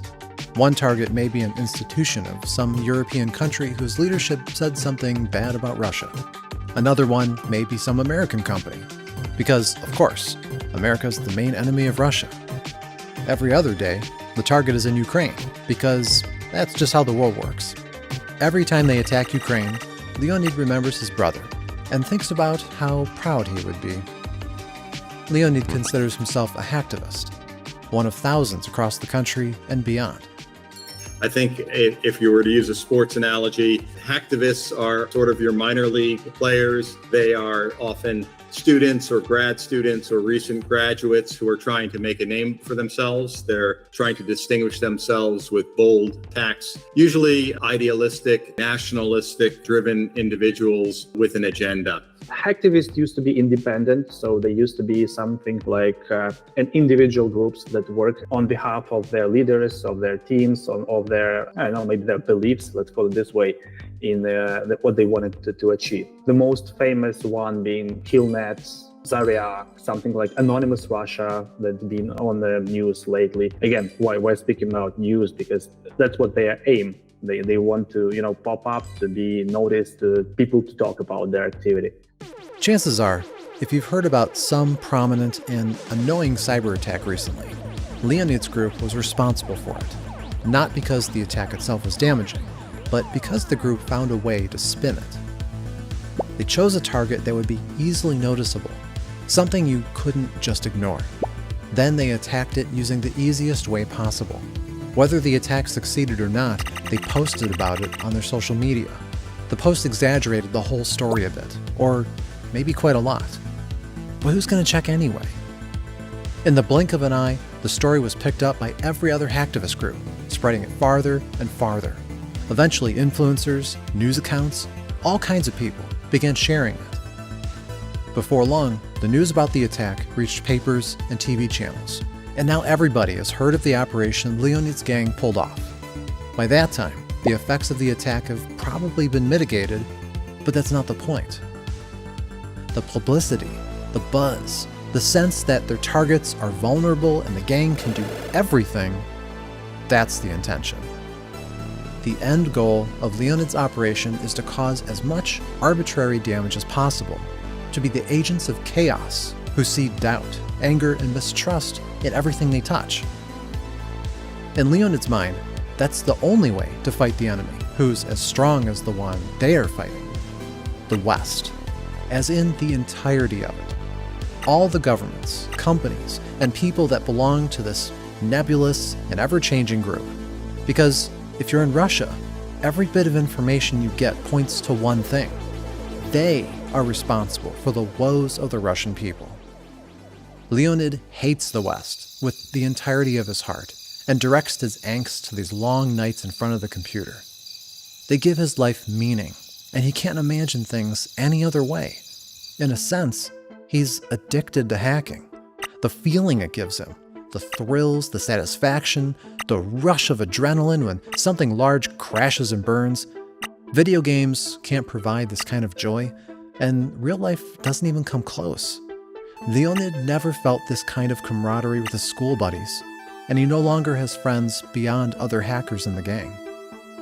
As the boy dons his alter ego, he is no longer alone. He's no longer in a crumbling apartment block on the outskirts of the city. He's in a tribe, a team, a community that strives to change the world for the better, one downed American website, one interrupted European service, one jammed Ukrainian server at a time. So far, Leonid never considered earning money for his hacking endeavors. But one day, if it all goes well, that may happen. At least, there are people who manage to pull it off.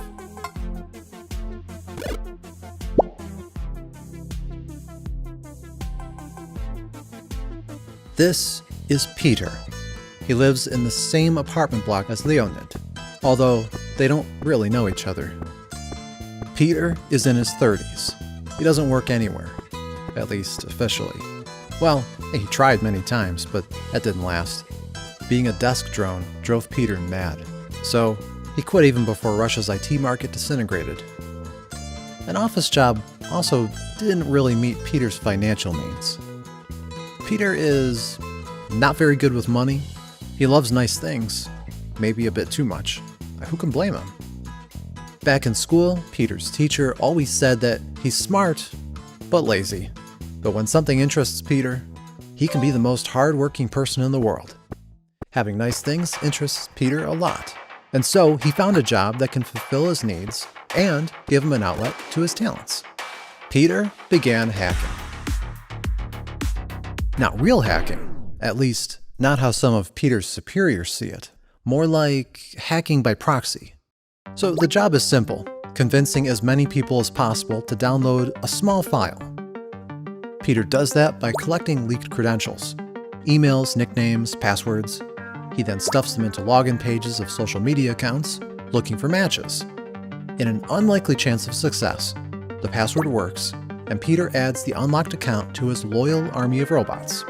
Those robots then do his bidding, contacting the entirety of their friend list with a simple message, bearing a small attachment. Most of this process is automated, and Peter has only a vague understanding of how it works. But even that understanding is more than enough. The file Peter sends out is malicious. It's also so well designed that a child could use it.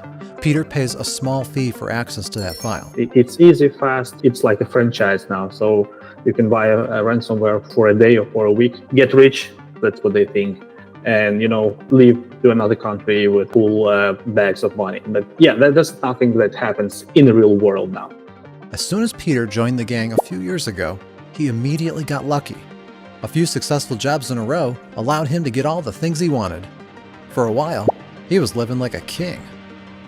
His success ended quite soon though, and Peter kept chasing that high ever since. Successful attacks still happen. Peter can't complain. At least it's better than trying to find a real job. Also, he got lucky once, so who says it can't happen again? These ransomware kind of attacks allow well-educated individuals to make a lot of money very, very quickly. With all of the sanctions that have taken place within Russia since the invasion of the Ukraine, it has created even less economic opportunity. And I think the government in Russia has become even more tolerant or even supportive of ransomware groups, because all of these groups are bringing money into the Russian economy. Law enforcement was never interested in how ransomware operators earn their income. Peter is pretty sure the police are well aware of what he does, but they just don't care about that. There's only one thing that could bother them, and that's Peter crossing the line. A part of Peter's job is to know who his targets are.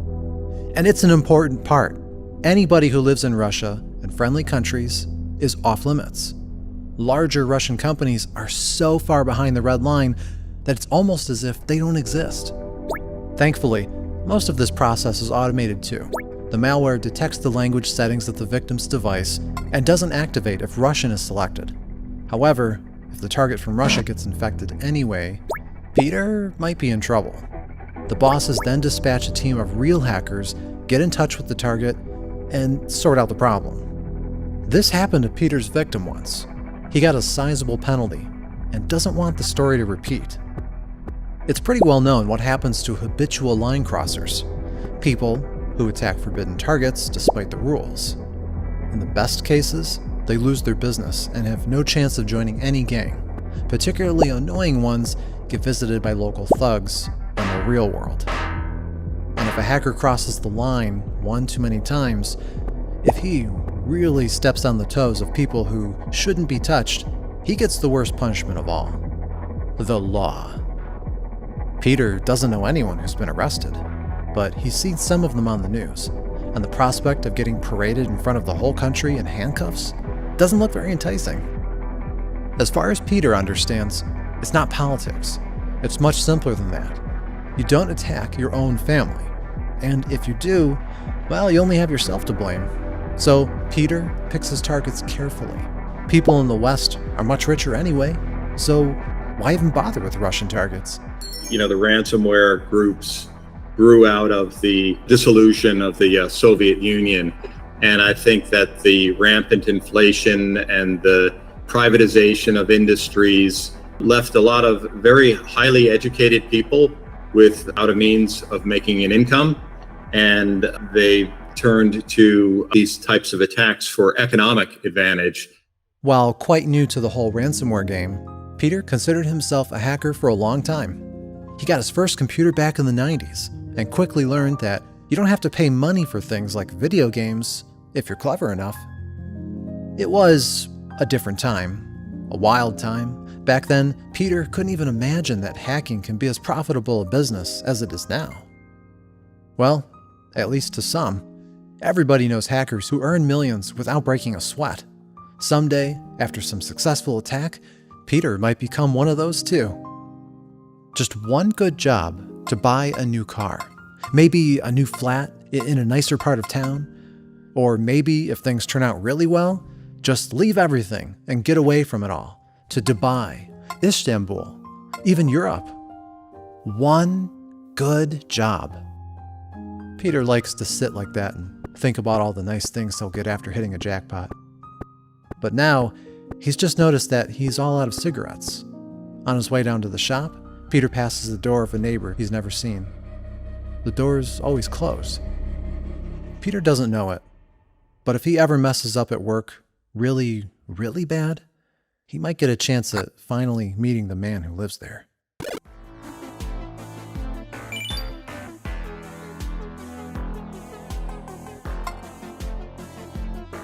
The next chapter's loading, so you can still hit that subscribe button while we have time. Okay, almost over now. Peter's neighbor is Andre.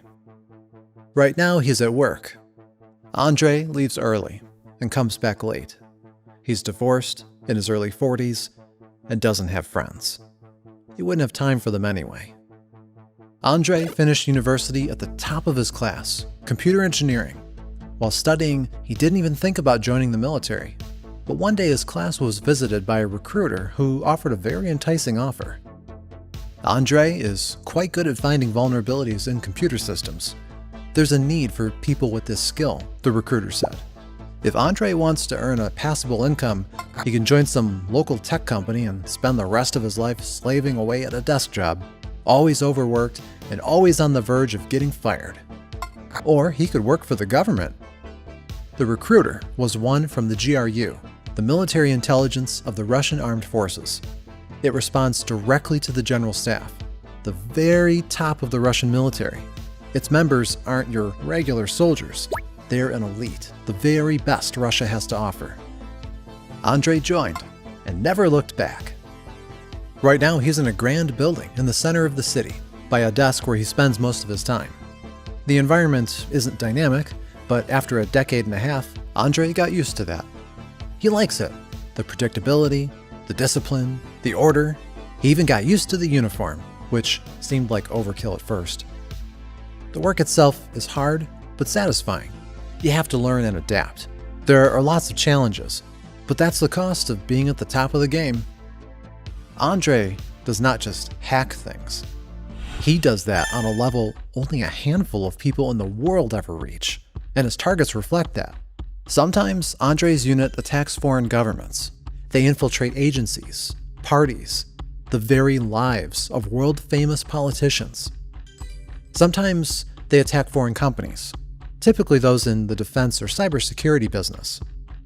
But the most satisfying results come from breaching infrastructure, breaking into power plants, factories, industrial control networks.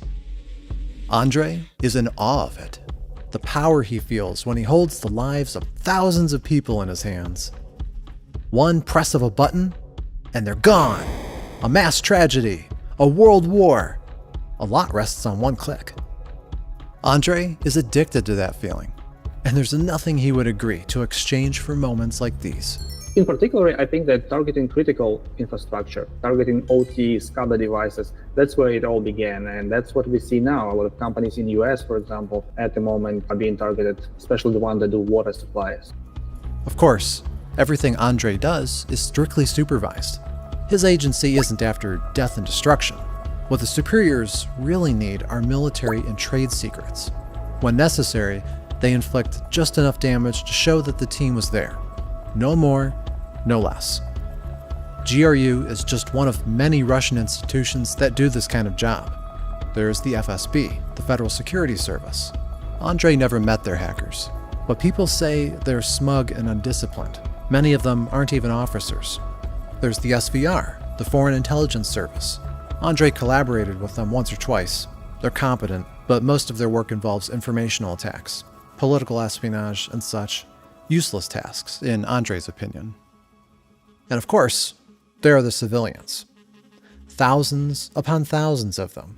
They're difficult to control, more of a mob than an army. Some of them hack for political reasons. Others seek financial gain.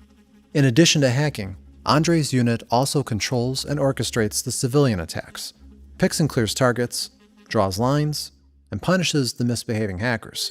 I might assume that a lot of hacktivists now, especially in Russia, they're under government control. That's why I was saying about them targeting the same goals. So they might be achieving something like an order or something like a target they need to hit, and they are doing this one by one. Of course, you wouldn't pick a hacktivist or even a ransomware operator to do a real hacker's job. They won't be able to infiltrate a defense contractor or break into an email server of a political party. That's the work of Andrei and his colleagues. But even a disorganized mob of script kiddies still has its uses. But again, if we try to remember that there is a different goal for different security operations, then you understand that some operations are being designed just to showcase that they've been done, that they were implemented, that the goal was achieved, and others are staying undercover. The other reason might be something like, when a magician does his trick, he usually shows something in front, but the real action is done on the background. So that might be also a trick. So when you try to focus attention of cybersecurity authorities, let's say in US, into water supply grid, at the same time you might be targeting something else. So you put their attention in the other spot just to make sure that you do all the action, all the important action in quite other direction. Andrei isn't too pleased with civilian hackers, but he understands that they're a valuable asset for the country. They provide cannon fodder, a cheap way to conduct a lot of attacks, or in the worst case, at least a distraction. They're also the future. The kids among them will grow up one day, get bored of hacking for fun. They'll want a better life and a real purpose to work for. Andrei used to be just like them back in the day. In his teenage years, before he was a hacker, he frequented the same forums as Peter, and unbeknownst to anybody, a lot of that very convenient software Peter uses draws roots from things Andrei wrote in his youth. It was malware, quick and dirty exploits to be dropped on the dark web for all to use. But Andrei's first love was cracking. Games at first, then work programs, then industrial software that could be sold to Russian businesses and provide teenage Andrei with enough money to sustain his hacking hobby. The percentage of software that is cracked or not properly licensed in Russia is, and I would say it's in excess of 90% if you get into the very sophisticated tools that are used for designing electronics and mechanical engineering and chemical engineering and these types of applications. I think a lot of these things are now embargoed, so you cannot even purchase legitimate copies of these kind of design tools today, so it's almost forced piracy. But even before the sanctions went into effect, Russian industry ran off of unlicensed or cracked kind of software. But besides money, there was one more thing that this kind of activity provided: power. The first time Andrei felt it, he was still a teenager, hooked on the internet through a landline in his parents' flat. He remembers looking at the wire, a line of metal encased in transparent plastic, pondering how so much can be done through such a thin connection. The whole world could fit through there and bend to his will with just a handful of clever math tricks. It was a sense of power Andrei never found anywhere else, and he hasn't been able to let go of it ever since. Sure, the 90s in Russia were full of chaos and poverty, but Andrei remembers the hacker scene of that time very fondly. The decade was full of opportunity. It hooked Andrei on hacking and instilled in him a sense of purpose. It's that feeling that brought him to the GRU and gave him the life he has now. The 90s brought up an entire generation of hackers who had skills and motivation. who could do so much with so few resources. If things went differently, those people would be the backbone of a strong IT industry.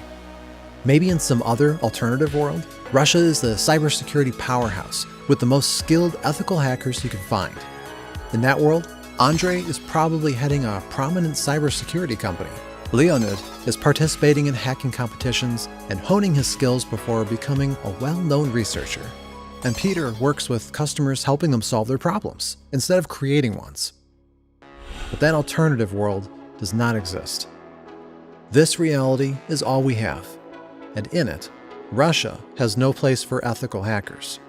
The easiest path for curious and skilled people is the path of cybercrime. It's the only way for them to satisfy their addiction. An addiction the path both creates and feeds, because the Russian state itself is addicted to cybercrime too. It's an integral part of its foreign policy, economy, and life. A quick high instead of the slow and painful process of development. Just like any addiction, it's a vicious cycle, and there's no indication that it's going to stop. Or maybe there is.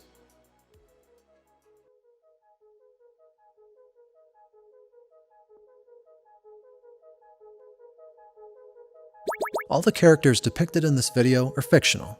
We created them by combining everything we know about the Russian hacker world into a few easily understandable bits. But behind these characters are real people with real lives. The real Russian hackers. They are people who have their own motivations for what they do, and who spread fear and misery with a clear and deliberate intention. And behind those people is a state for which conducting cybercrime is an official way of doing things. Crashing websites, pushing ransomware, spreading disinformation, and advancing its agenda in any way possible. That's how Russian foreign policy works. We know quite a lot about the inside life of the Russian hacking scene. There are insider reports, whistleblowers, people who infiltrated and researched that world. And while we don't know a lot about what happens at the very top of it, we can infer the intentions of the people who are in charge. However, there is one question which remains open. Can Russia get rid of its addiction to cybercrime? Is it not too late to change? Maybe start investing time and resources into becoming a productive technology hub and let go of the high that ultimately gets you nowhere. Well, not doing anything about that is easier, that's for sure. But is the country, and most importantly, the people in it, better that way?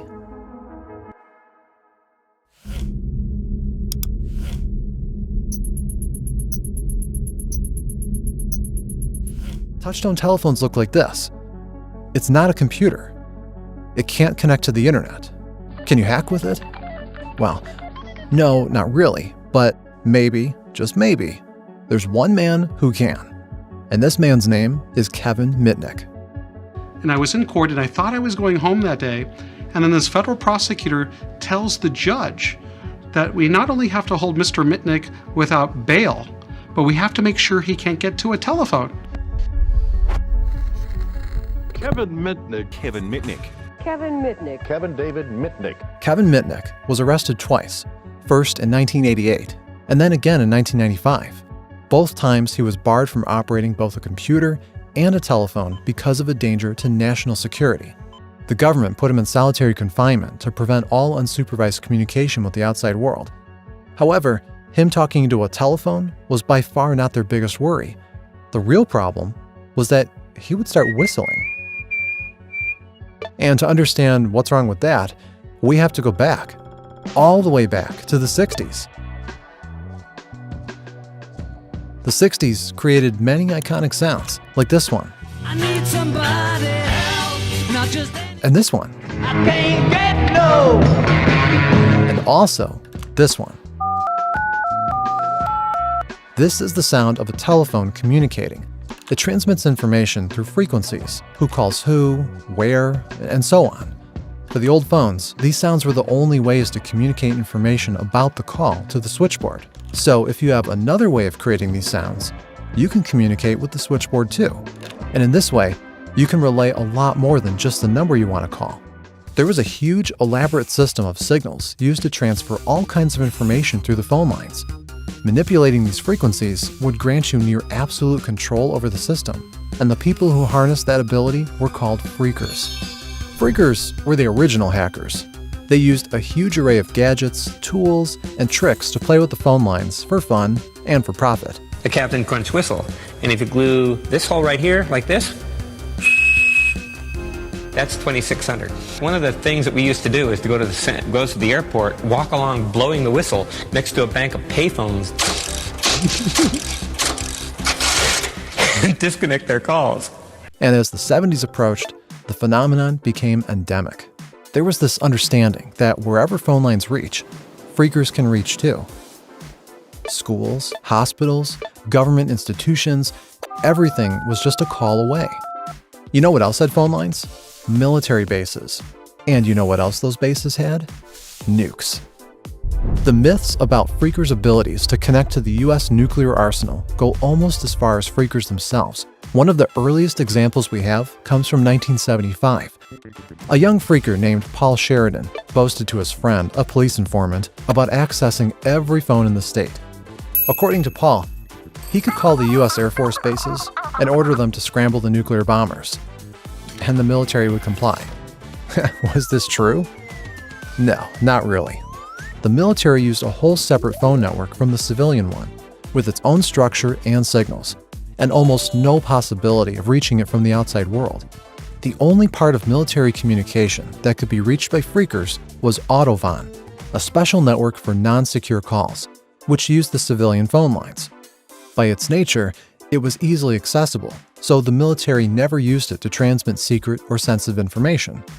After breaking into it, the most phreakers could do is listen on some trivial chatter, and maybe prank a soldier or two. Issuing an order, let alone scrambling bombers through Autovon, was completely impossible.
Because that was the extent of the damage he could do while whistling.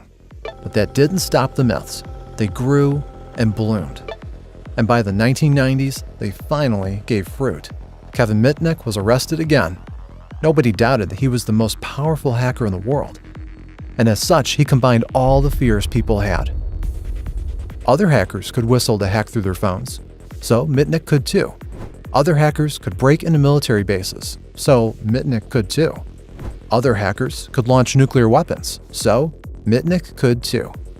And so, when it came time for Mitnick to serve his sentence, the judge was adamant. The man poses a danger like no other. Keeping him in solitary confinement was the only way to prevent the end of the world. So, into the hole he went. And the reason they had to keep me away from the phone is I could pick up the phone and I could whistle the launch codes to start a nuclear war. So, I'm serious. So I actually laughed in court. So this is how 2 decades of myths, misconceptions, and sensationalized claims converges onto one man, turning his life upside down. So I'm under such stringent conditions of supervised release that if I were to touch this computer, I would probably get sent back to federal prison. After serving his sentence, Mitnick used his fame to become one of the best-known names in cybersecurity and devoted a lot of work to breaking the same myths that made several crucial years of his life into such a miserable experience.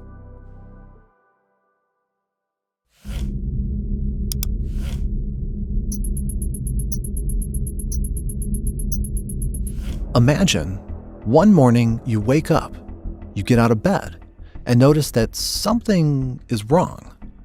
Your closet is now a safe. Your bathroom has a vault door on it, and so does your kitchen. You've been locked out of your life. A message is plastered all over the walls. Do you want to regain access? Pay $3 million to a local criminal gang. Oh, and they've also been secretly filming you for the last several years, so if you don't pay, they can release all that footage too. Every day, hundreds of people around the world wake up to this reality, only the locks are not in the real world, but in the virtual one. This is ransomware, a billion-dollar extortion industry that works on a simple premise: pay or be ruined.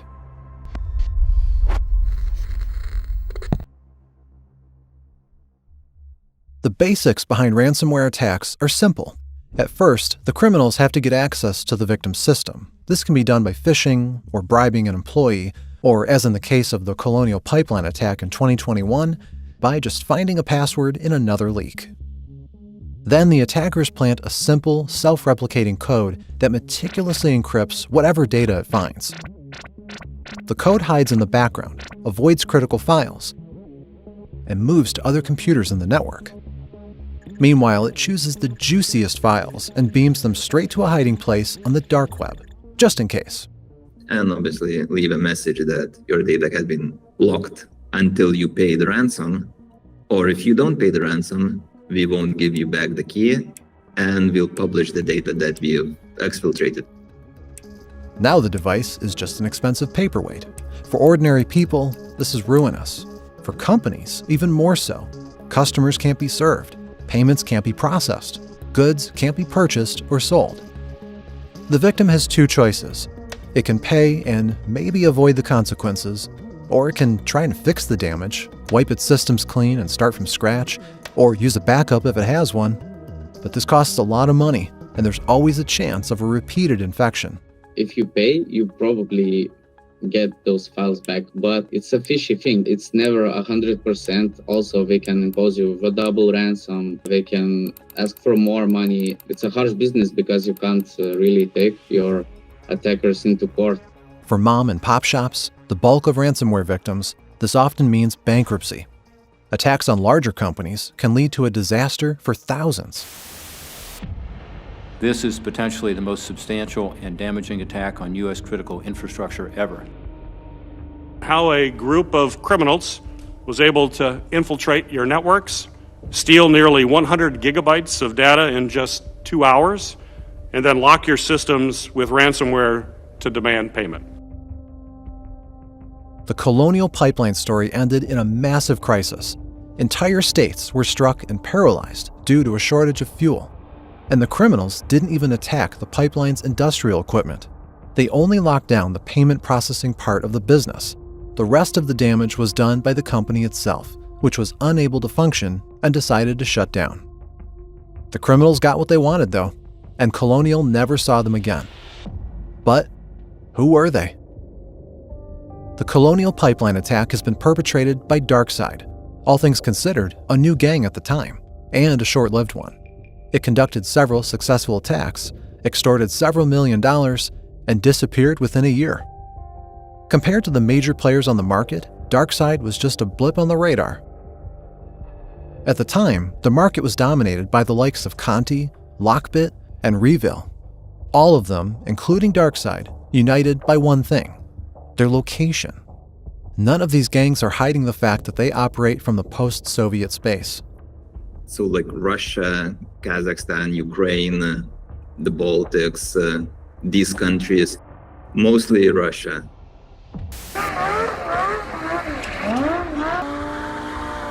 The leaders of these gangs are part of the Russian criminal elite, enjoying both the protection of the government and the freedom to relish in the spoils. However, depicting them as just Russian groups is not entirely correct. They are truly international conglomerations, with hundreds of criminals from all across the world operating in unison. Take Lockbit, the largest cybercriminal gang that has ever existed. It has around 100 skilled developers and customer support specialists who work on the software and manage the operations, but they don't conduct the attacks. This task is delegated to the affiliates, thousands upon thousands of low-level cybercriminals from around the world. Such a model is known as ransomware as a service. It has been copied straight out of the books of legitimate businesses, and it proved extremely versatile. Not only is it profitable, it allows the main criminals to easily avoid capture. Whenever one affiliate is caught by law enforcement, dozens spring up to take their place. And the profits part can't be overstated. We'll never know for sure how much money is being paid to the ransomware groups. However, some payments are public. For example, Colonial Pipeline paid over $2 million to resume operations. This pales in comparison to the largest payout ever recorded, $40 million paid by CNA Insurance Company in 2021. In 2022, the total revenue of ransomware groups was estimated at nearly $500 million. Some reports say that ransomware operations will reach $1 billion market capitalization or revenue next year. Some reports say that it has already been reached. So we can only assume and calculate the ones that we know of. And some reports say that less than 60% of all of the companies report ransomware attacks. So I would say that we've probably reached that 1 billion. But this is just the number that the cyber criminals earn. The damages they cause are orders of magnitude larger. Wiping the systems, restoring the data, and ensuring that the attack can't repeat, all the while not earning a single penny from their customers. It's estimated that in 2021, the total damage caused by ransomware gangs reached $20 billion. And within a decade, it will probably grow tenfold.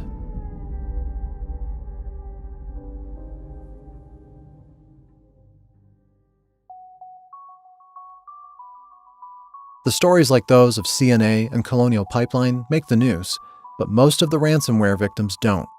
The pool of companies and people that can be exploited is endless. On one hand, attackers can cast a wide net and seek to infect as many computers as they can, targeting individuals and their personal data. On the other hand, they conduct targeted attacks, seeking out companies that are more difficult to breach but can bring much larger revenue. Companies on every continent, in every industry, of all sizes. Ransomware gangs don't shy from attacking whatever they can, including hospitals, shelters, and charity organizations. If criminals ever had a code of honor, it's now long gone. Ransomware operators, especially the ones based in Russia, they know no fear. They don't give a damn, at all. Some of them have Twitter accounts, just, posting how they're cooking shashlik with names of ransomware gangs in their Twitter handles. So how do we stop it?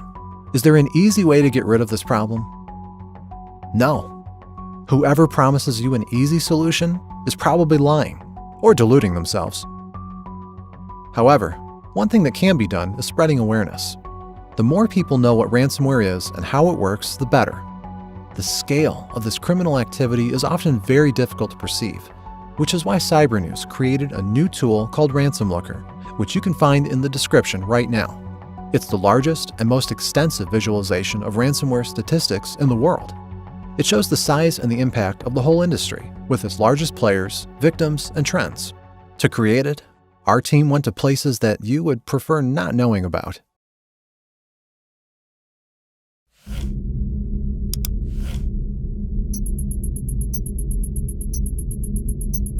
Who is Anonymous Sudan? Just in recent days, they attacked Microsoft, LinkedIn, UPS, OpenAI, governmental and military establishments across Sweden, Germany, and Israel, and the entire European banking system. All of these giants overrun by a group of scrappy tech enthusiasts from a war-torn country with a barely functioning internet connection. At least that's if you believe their own story. And oh boy, do they know how to spin it. But is there any truth to it? Are they the Anonymous we all know? Are they really from Sudan? And where does the money for all these high-level operations come from anyways? Let's look into this.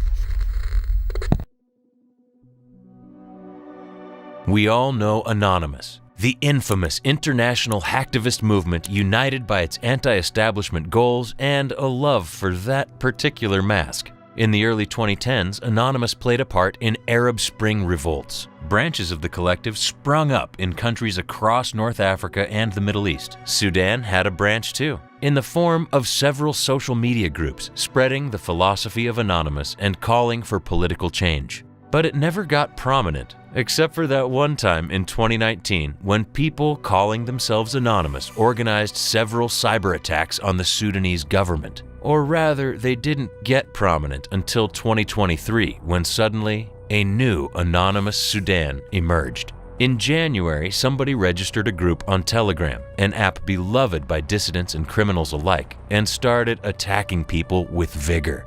Their first target was Sweden, the entire country of Sweden.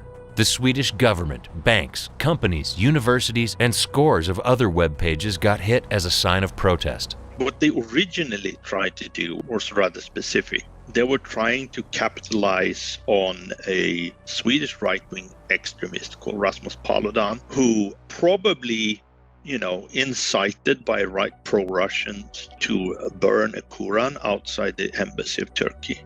And that's pretty obvious to us. That is something they did. They tried to amplify it. They tried to stir up wedge issues between the Islamic world and the Western world, and specifically Turkey. However, despite being from Sudan and fighting against the enemies of Islam, Anonymous Sudan communicated in quite a peculiar way.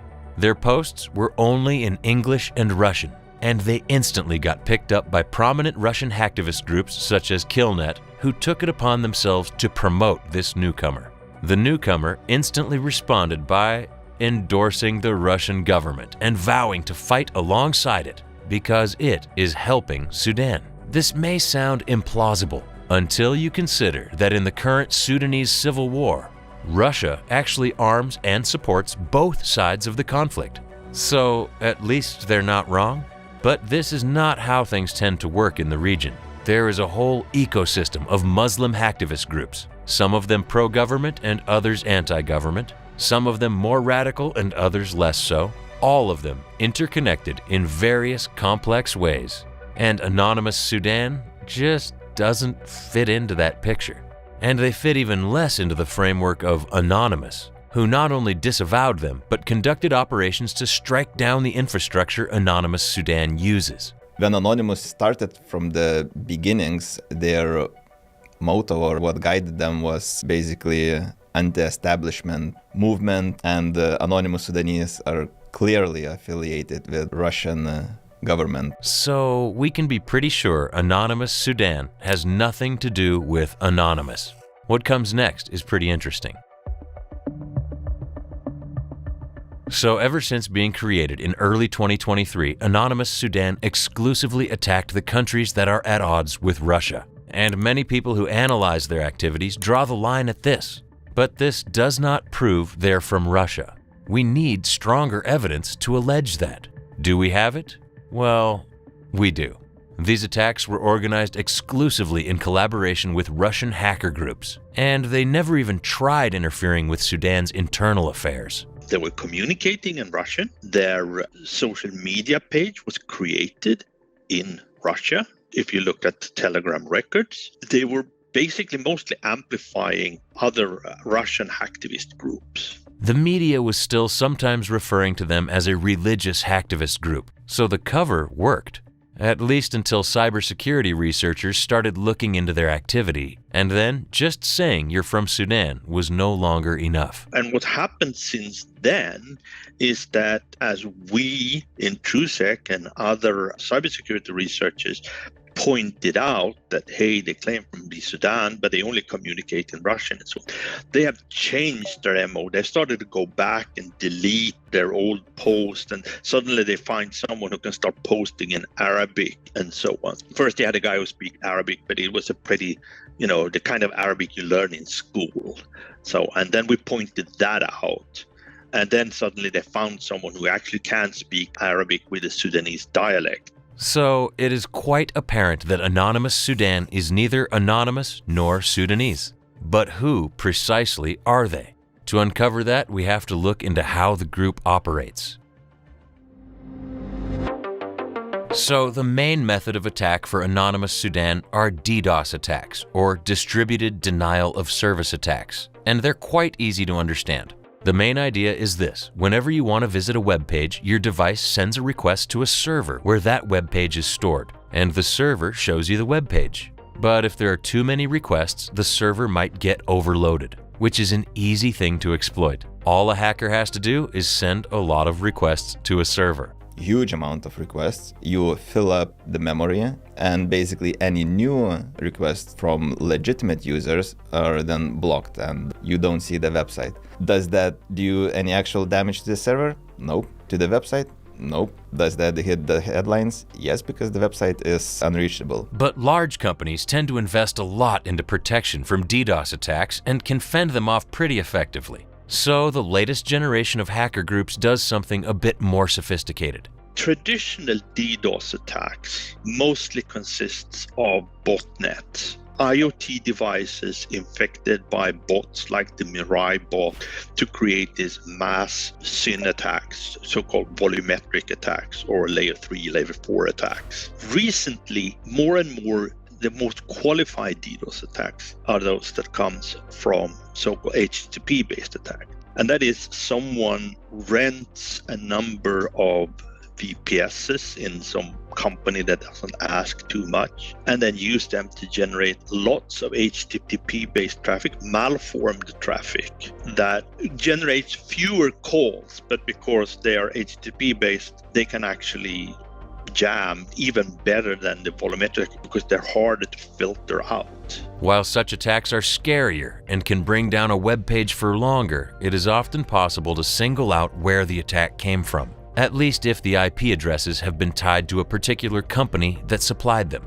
And in the case of Anonymous Sudan, yeah, they were buying their traffic from some high-end suppliers in Germany and paying them some serious cash. These same servers were routinely used by other Russian hacker groups such as Killnet and No Name.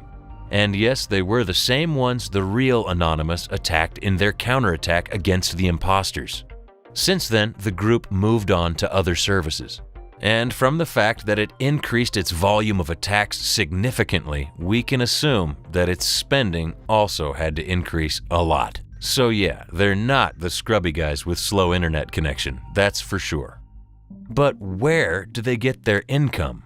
That's a bit less clear. The experts we talked to can only guess. Some say Anonymous Sudan may be financed directly by the Russian government, or by some oligarch, or as a proxy of some other money-making hacktivist venture like Killnet. By the way, you may have heard that a few weeks ago, Anonymous Sudan, Killnet, and Revil created the so-called Darknet Parliament, a sort of alliance to coordinate their attacks. Since REvil was dissolved a couple of years back and now is only a sock puppet for Killnet, it sounds very plausible that Anonymous Sudan works in the same way too. I think this is a lot to do with Killnet and the leader, Killnet Killmill. He's known for trying to monetize everything. He has the Killnet crypto exchange. They're selling Killnet jewelry online. Like, he's good at hype, basically. And I think this is a way, use the REvil name is now available because REvil doesn't exist anymore. But it still, resonates in some easily fooled group. So he can use it to make it sound as if they're doing much worse things than they're doing. A lot of hacker groups who organize these mass DDoS attacks have their crowdfunding efforts, sponsors, or some other way to generate cash and buy those expensive servers. So the attacks turn into this vicious circle of promising incredible results like taking down an evil bank, or a tech giant or a government, finding an audience that wants to see the world burn, squeezing some funds from that audience, and doing that again with grander and grander goals in mind. Now, if Anonymous Sudan is really just another money-making venture of Killnet, at least Killnet's backers see the results that are worth their money, right? Right? Okay, they don't. The way Anonymous Sudan and similar gangs describe their attacks mostly does not reflect reality. They constantly talk of destroying Microsoft or European Investment Bank or some other target. But all they actually do is overload their websites with DDoS for several hours, and that's it. Like, for example, right now, they claim to have hacked and closed the European bank transfer system. They downed the website for the international bank. That's not the same. So they love to hype this up. And this is part of their MO. This is typical Killnet MO. Like, they DDoS, I think it was the website for the Copenhagen airport, and then they put a picture on the Telegram channel showing a burning plane as if somehow airport exploded because of this cyber attack. So it's a lot of hype. That's all. I think it's part of propaganda.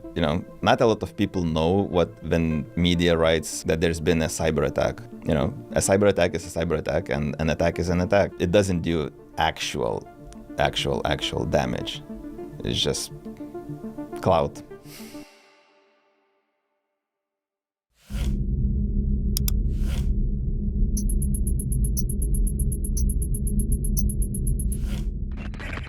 For several years, Lockbit was the largest and most powerful cyber gang in the world.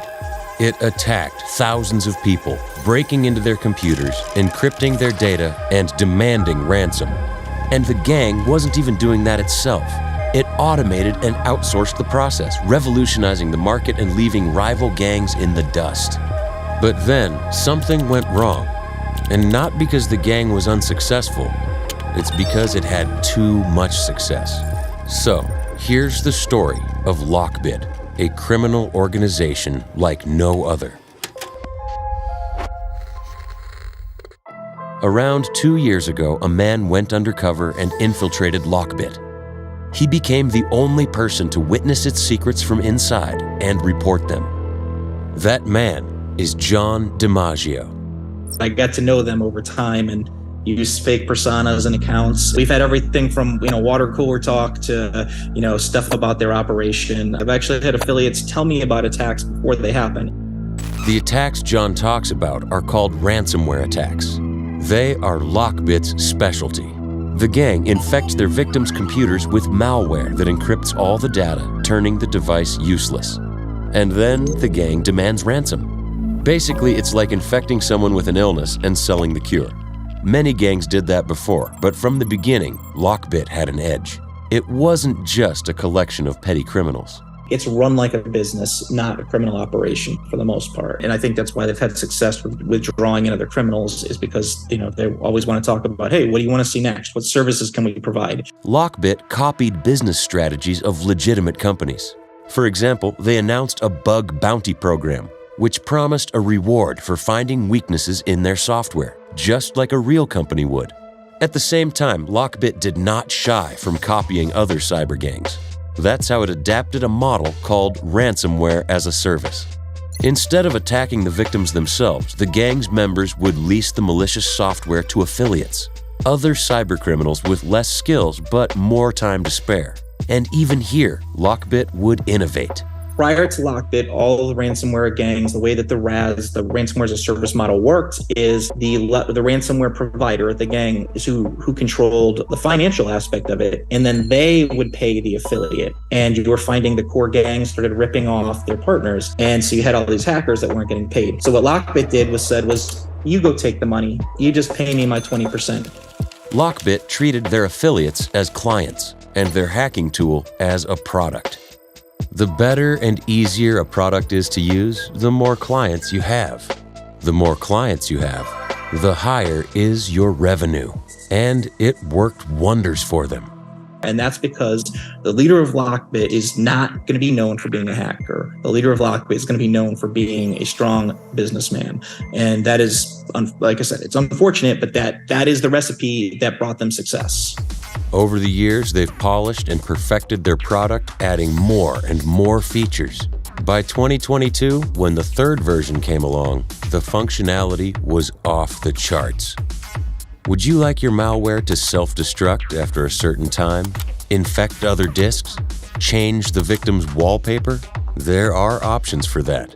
On top of all, now it does not only encrypt, but also steals the victim's data, publishing it on the dark web for additional ransom. They took what used to take an average of around 3 weeks to a month to completely breach, expose, get administrative rights, steal data, and encrypt data that they can now do in days. It was something I literally could teach my kids to do.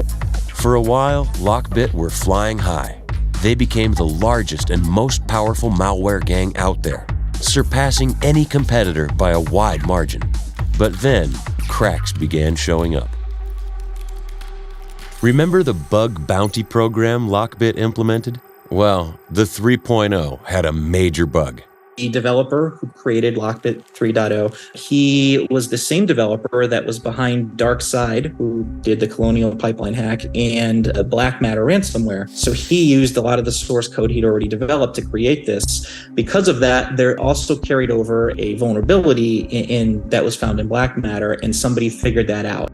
Lockbit had to pay somebody $50,000. While that was peanuts compared to the income the gang pulled, the leadership was upset and demanded the developer to cover the bounty. And the developer was not having any of that. Well, he was upset at the developer, and he basically said, hey, I'm taking this out of your revenue. The developer was upset and said, hey, I brought over this code, and I didn't, that was time I would have had to charge you to have developed it from scratch. So the developer just left, and despite the gang, he also leaked the source code of the entire ransomware builder. Now, everybody could find it, modify it, and use it without paying Lockbit its 20%. Copycats started popping up, and attacks skyrocketed. Lockbit still had plenty of affiliates, though. In fact, the number of people who wanted to use the genuine software was a lot larger than Lockbit anticipated. And that brought problems we have all encountered in our lives. I kept noticing that when I would go look and I would go download the data, because part of my job is to validate whether this is a real or threat, or if this is something that's being made up, or if it's fictitious data. And I kept having problems. And at first I thought it was me. As I got more, I'll say, smarter people on the engineering side involved, it became clear that this was not just me. It was a much bigger problem. And again, it's just the amount of data that has to be stored and how quickly it's coming in. And it's just moving it from point A to point B. When you're talking about massive amounts of data, it's just not easy. And the dark web, there's so much latency in those connections as well, let alone just the space for the storage. And remember, everything's automated. So affiliate hackers are just clicking the tab to steal the data, picking their variables, and it's doing it. So when something doesn't go right, it just doesn't work. So one of the key features of the ransomware software was no longer working. No developer supported the updates of the software, and the source code for the free version was in the wild. With all of that, the affiliates started leaving. At least several of the prominent ones did so in a very public manner, choosing rival gangs. That alone wasn't enough to put Lockbit down, though. The numbers were falling, but the empire was still strong. That is until one of its rivals, CL0P or Clop, did the unthinkable.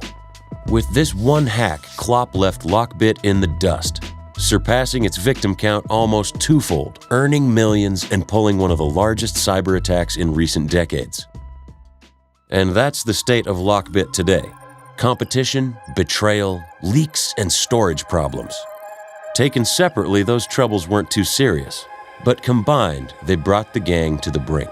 And I see all these problems he's having. At the same time, at the end of the day, these are all engineering problems. It's plausible he could fix it, and if he does, they could get right back on top. So is this the downfall of Lockbit, or will it manage to shrug off the difficulties? That's the question we will likely see answered in the coming year. Check out our channel for short documentaries about other cyber gangs. And if you'd like to learn more about Clop as well, let us know in the comments below.